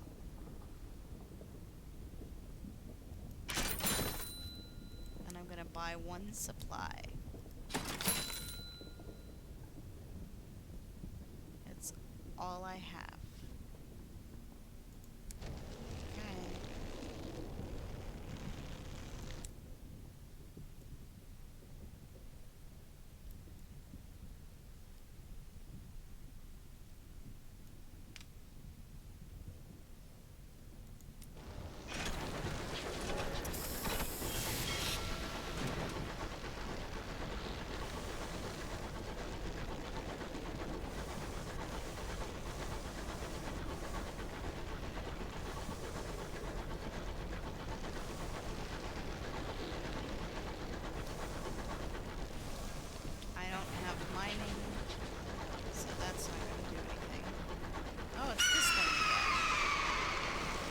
sound like an eagle. Go away.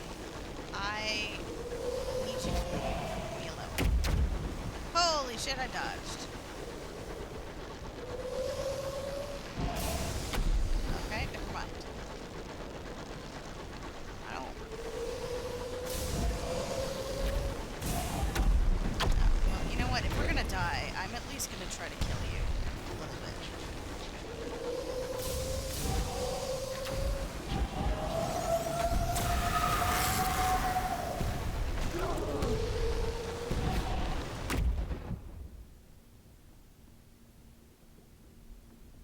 Oh, okay.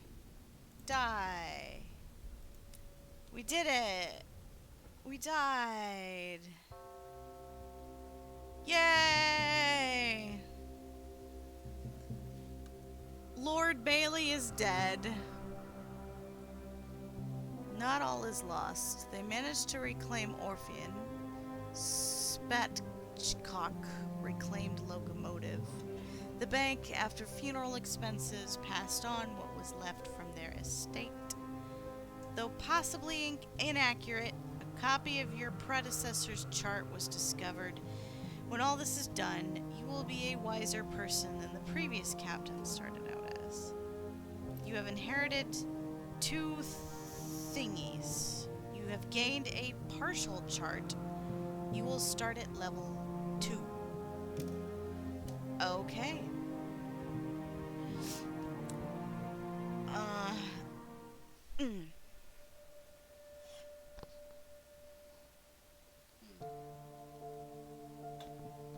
I'm gonna need a break. Alright, y'all.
Must be a poet. Oh. The Celestials. In old London, they wrote nostalgically of the surface and the sun. Now they write of the stars and the treasures of heaven. The Nocturnals. A radical outlawed school that delights in freedoms found in the dark. The Sovereign School, a new tradition born in the Empress court. Their works are patriotic, bombastic, and occupied with the iconography of time, clocks and seasons and sand and so forth.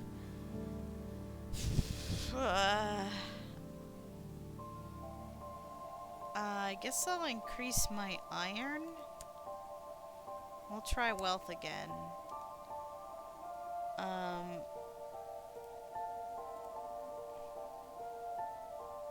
Yeah, sure, we'll be this dapper dude. Administrator Flanagan. No. I'm...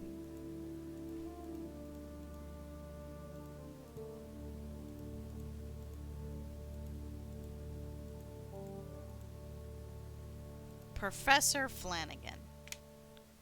Go. Start. Oh.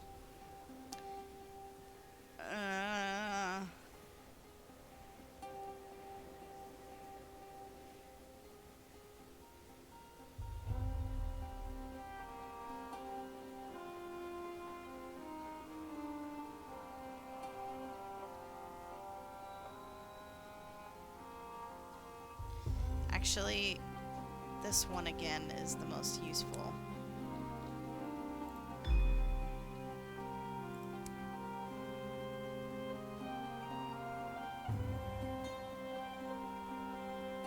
Do I have crew? No.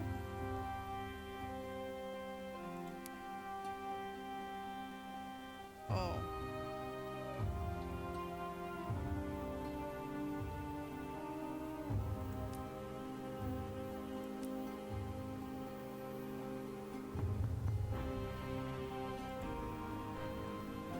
I represent Hallidig's, the banking house. I promise this will take only a moment of your unquestionably valuable time. He produces a folded contract with a flourish. We hear promising things about you, Professor. Very promising indeed.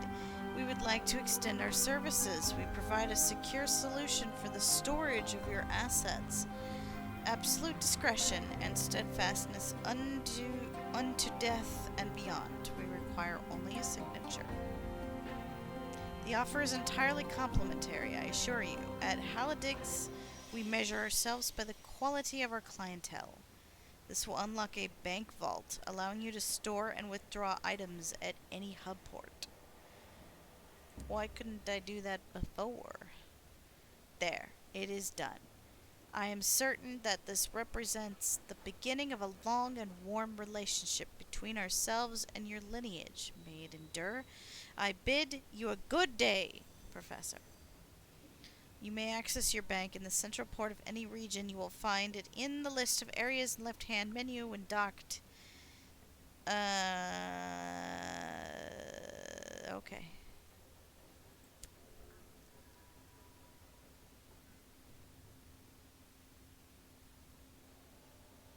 I don't have any money.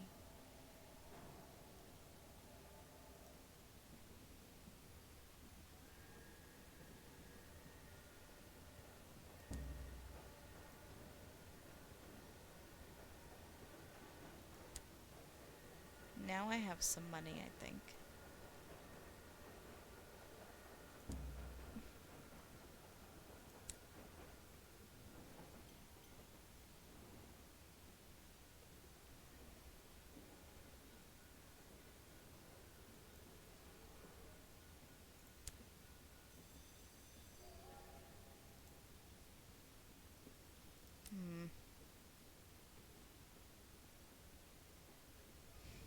Okay.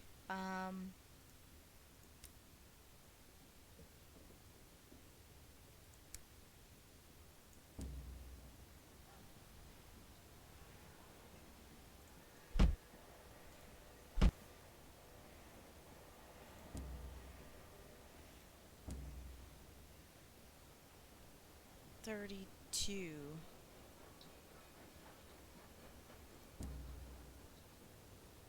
I have nothing in storage.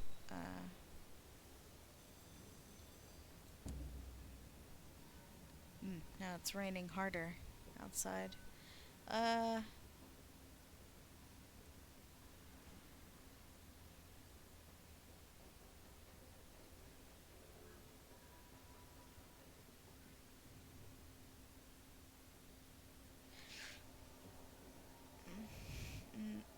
no, I think I'll save my money.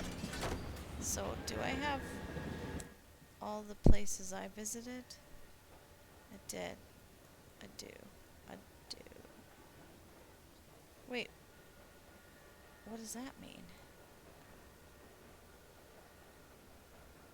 Oh,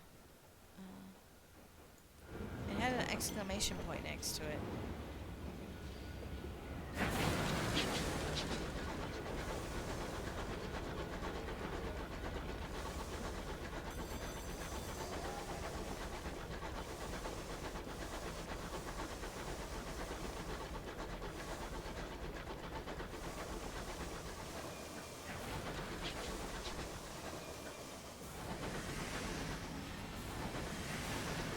Victory Hall. Didn't I need to do something here? The Assembly, a coalition of independent-minded settlers colloquially called Tacites, gather and argue here, deliver port reports here to receive rewards and win the Tacites' favor.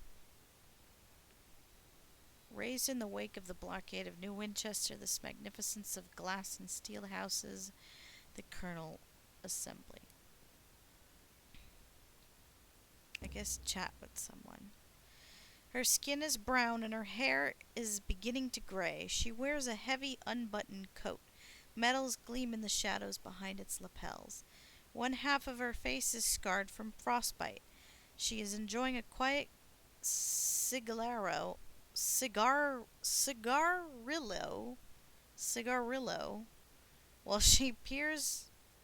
while her peers argue in the chamber of assembly. You talk for a while about life in the skies when her cigarillo is just a stub. She says, I'd be grateful to hear reports of your travels, Professor. I suspect all manner of strife and imprudence is going to kick off in the foreseeable. I mean to be ready for it. As you visit ports, you may obtain port reports, turn them in. Yeah. Okay. Well, I don't have any, so goodbye.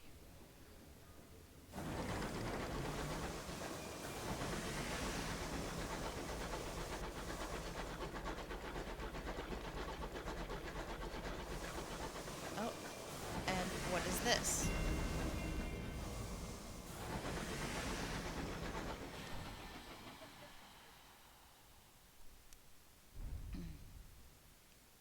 The local headquarters of the Windward Company, London's proxy in the Reach. Deliver port reports here to receive rewards. Oh, okay, it's more of these. Well, I don't have any reports, so I guess I'll go. Cigarillo, I have totally heard of them before. True. Yeah, I know what a cigarillo is, of course. Everybody knows what a cigarillo is. Hello, you're not gonna fight me, are you? No? Okay.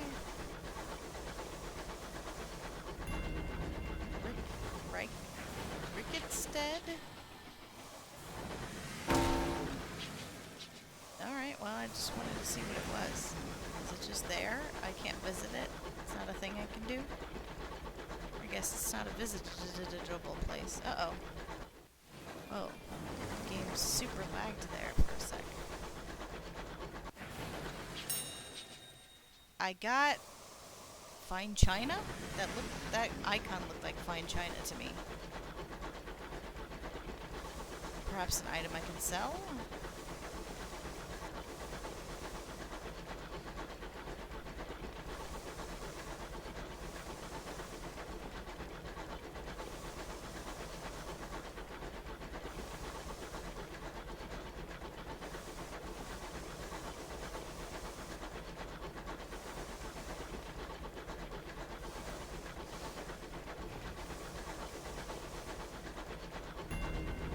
Trapisto's hurry. What?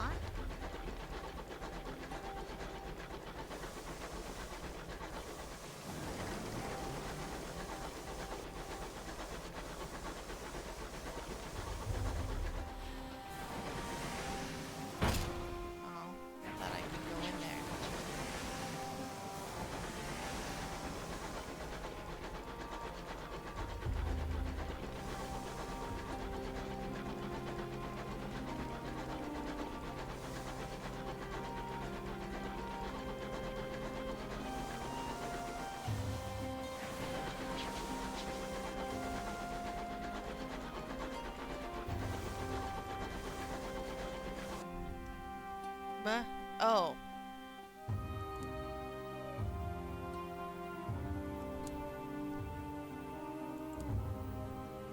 I don't know if this is important, but I'm just gonna click on all these things. Oh.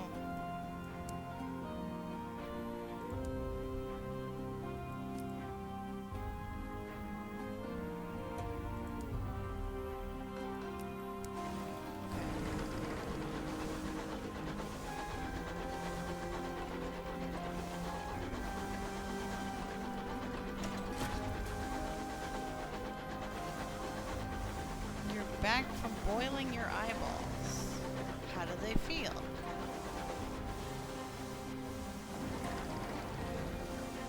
Hang on.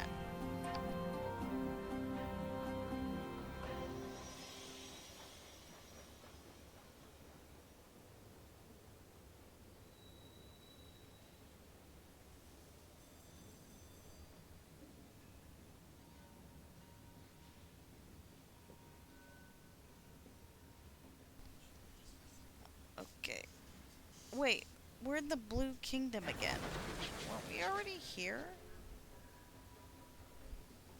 Hang on.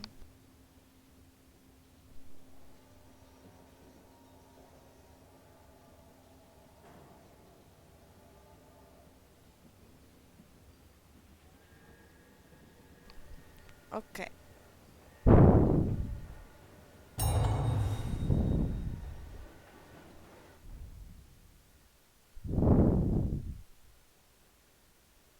The Blue Kingdom Transit Relay. A stone edifice scintillant with sigils, I don't know how to pronounce that, is encased with a contrivance of steel and brass.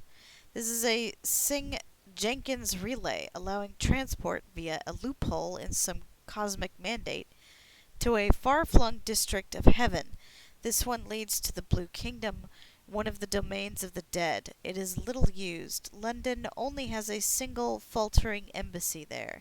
Thanks to the lack of traffic, many London officials consider this a cushy post. Those stationed here are in good favor with the department. Oh. Sigils. No, I'm just gonna stay.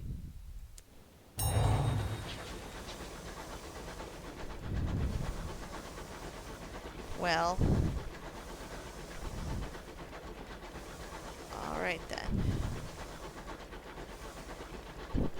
We're just gonna go on back now.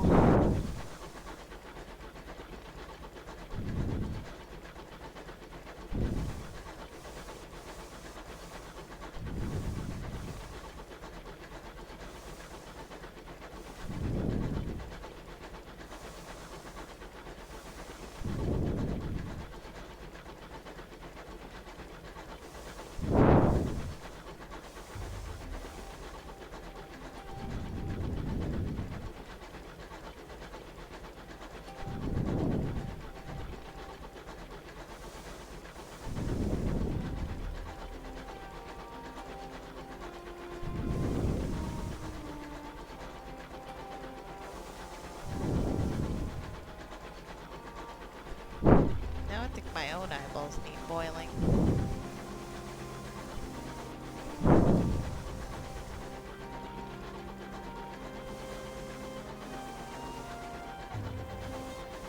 dry as fuck.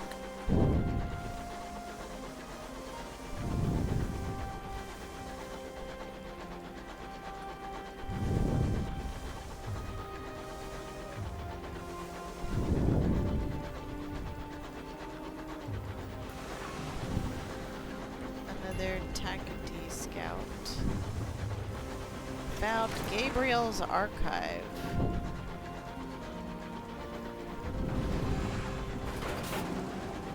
Don't slam into me, bro. Don't. Don't. What are you doing? Go away.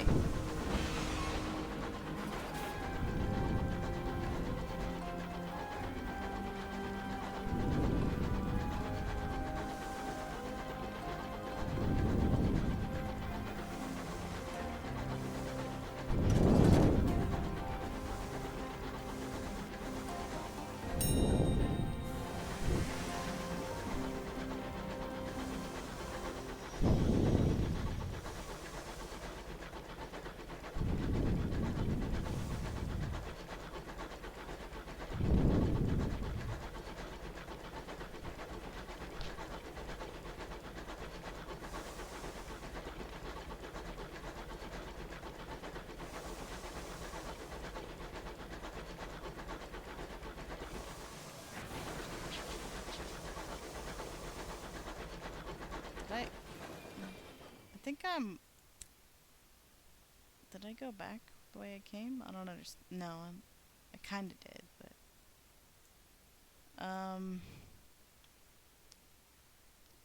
I think the lag is really bad. You guys seem to be, like, way behind. Like, almost a full minute behind.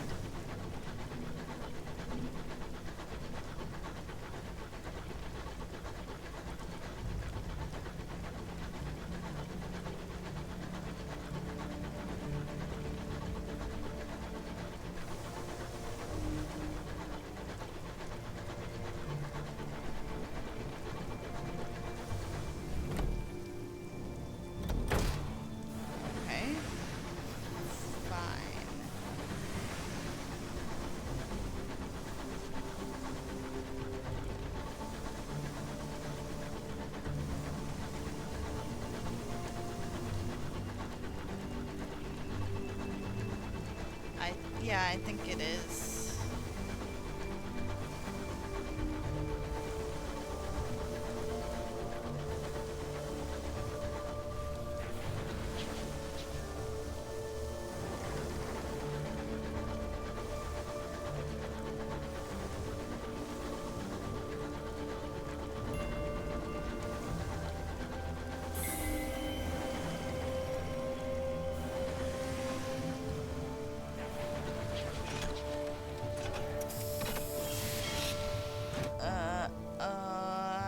Arriving at Port Avon.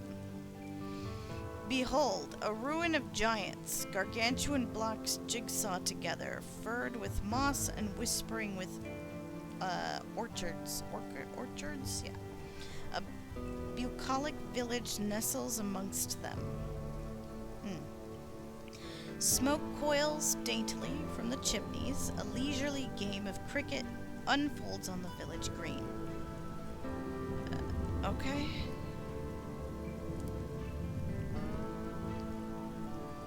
An oily-faced, black-haired girl waves your locomotive into position. Welcome to Port Avon, she calls as you disembark. A rich knot of scents greets you, leaves and wood smoke, enriched by an infrequent but pungent intrusion of goat. Port Avon welcomes new visitors, but your novelty will wear off the more time you spend here. When you visit in the future, you may need to bring something to keep them friendly. Your Port Avon welcome is now 3? What? What are you talking about?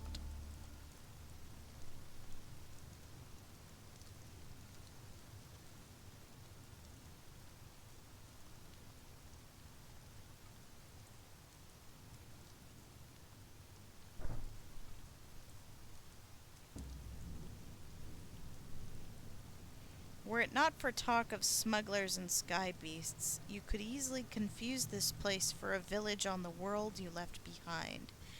It's quite peaceful here, apart from some fuss over a newspaper delivery. The villagers frown and change the subject when you ask about it.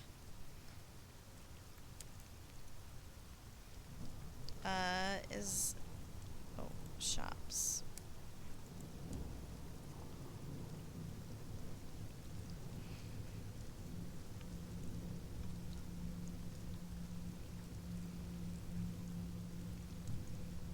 Yay, I can sell these crates of nostalgic crockery.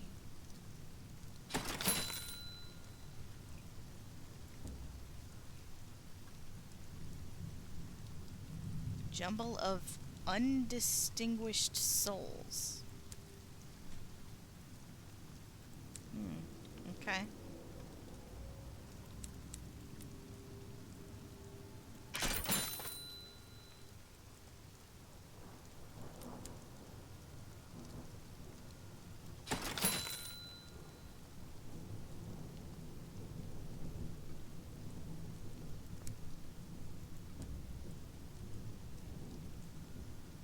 Recruit a repentant devil. He's looking for passage.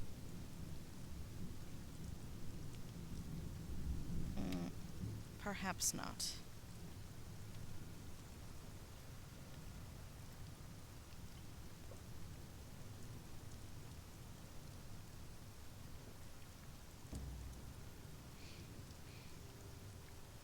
A golden nebula scintillates above Port Avon's apple trees, allotments, eel fishers, and steepled church. Here you may, if you choose, immerse yourself in the village's quaint rhythms. The arroyal sommelier. Some have granted brass wheels to the carcass of an old amber and impaled its top with a jaunty, damasked umbrella.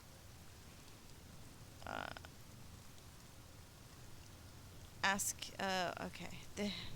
Someone has grafted brass wheels to the carcass of an old amour and impaled its top with a jaunty damask umbrella. A man stands behind it, flesh and finery, the colors of the dawn, shepherding customers through their sampling of wines. Sweet wines, sour wines, subtle wines, and sinful. Spirits of every vintage, save, of course, the Hesperidine cider. He gives a small, sad laugh. I know because I looked. This is the only place with real apples, but even here that cider eludes me. He beckons you with a gloved hand. Ask him about the cider. Come here, come closer and listen, you ever-escent thing. I have a story. An associate of mine, he once gave me a sip of it, one golden drop to place under my tongue, and my life was changed. A carnivorous pleasure steeps in his voice as he speaks. I went back to the store immediately, of course, but the price was too much. And then eventually the dreams drained away, and now I'm here, serving wine to drunks. His laughter is black and bitter, but the auroral sommelier gives you the address nonetheless, just in case. If you decide to risk the same grief, savor it for me.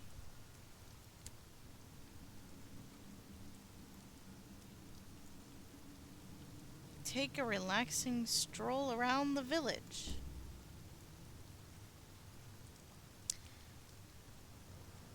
Oh, my terror has fallen and you are wearing out your welcome.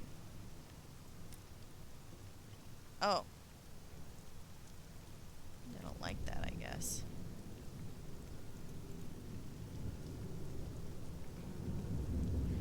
Port Avon's first public house stands amidst a nodding cusp of apple trees. Inside, brass gleams cozily on the beams, window latches, doorknobs, and other fittings retrieved from the first locomotives that carried people here.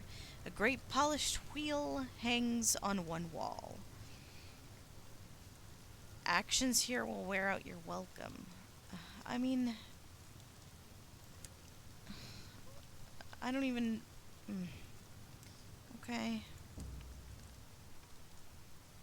What palace was this? What giant king made his home here? And why did he abandon the vast stores of souls that the locals still quarry from beneath the stones? Perhaps you might risk a furtive excavation of your own?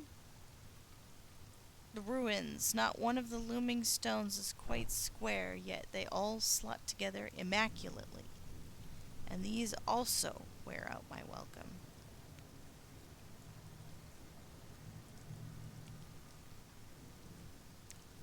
No. Okay. Well, they don't really want me here. I guess I'll just go. Hang on. No. Okay.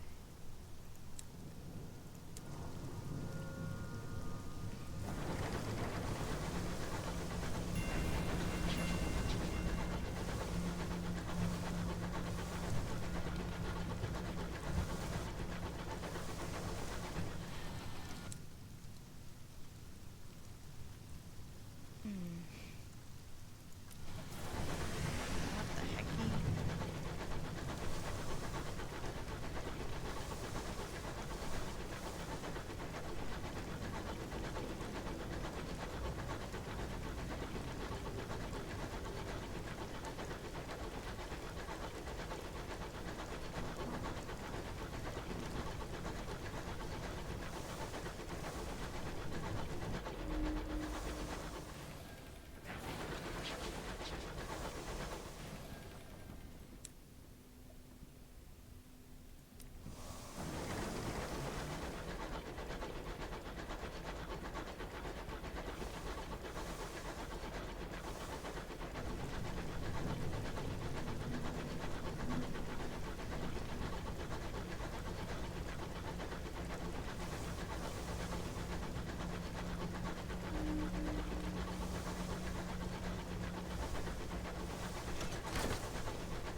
Hmm. Okay. Well. Alright then. So I'll just circle around.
Gervais's Rest.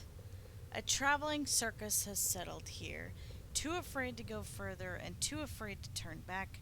Its clanking, gaudy locomotive scavenges such audiences as it can from nearby homesteads and delivers them for an evening of shabby, desperate big top magic.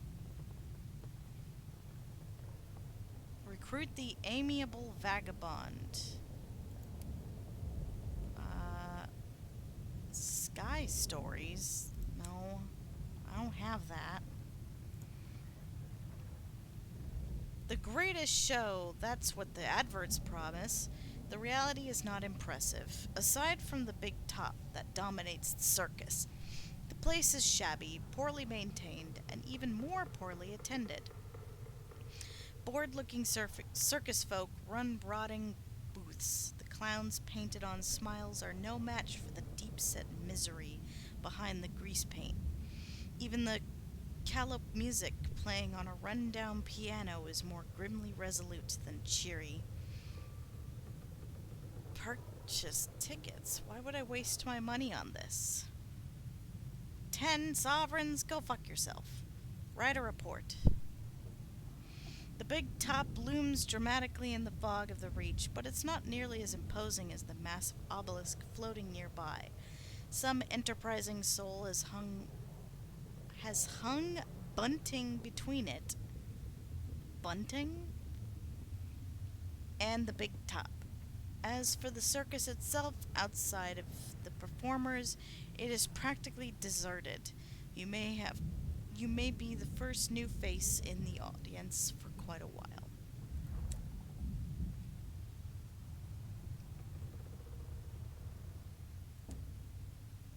Sure, why not? A pair of clowns whose painted on smiles do not match their actual scowls spot you almost immediately. There is nothing funny about the heavy sticks they carry. You are less than politely escorted back to the big top. Perhaps if you were better known around here, they would be less concerned. Okay.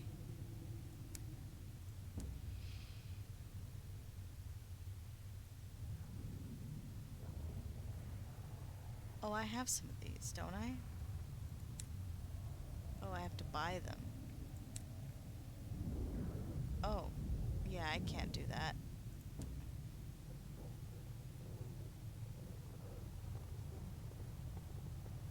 Bronzewood? Hallowed from the vast trees of the Reach, bronzewood is prized for its durability and its gleaming resin.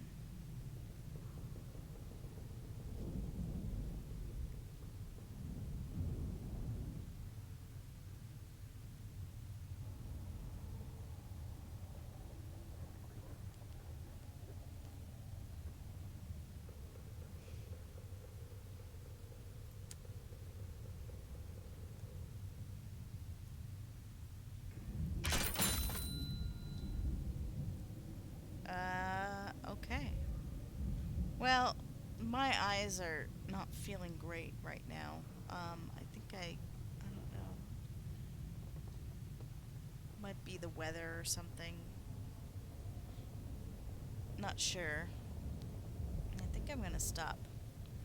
Um, it's currently raining too. I don't know if you probably can't pick up on the pitter patter of the rain. So, uh, can I save? Uh,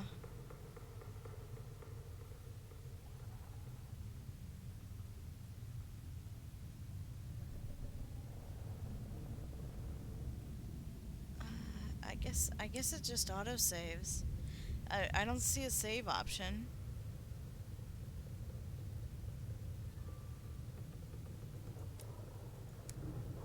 Hmm.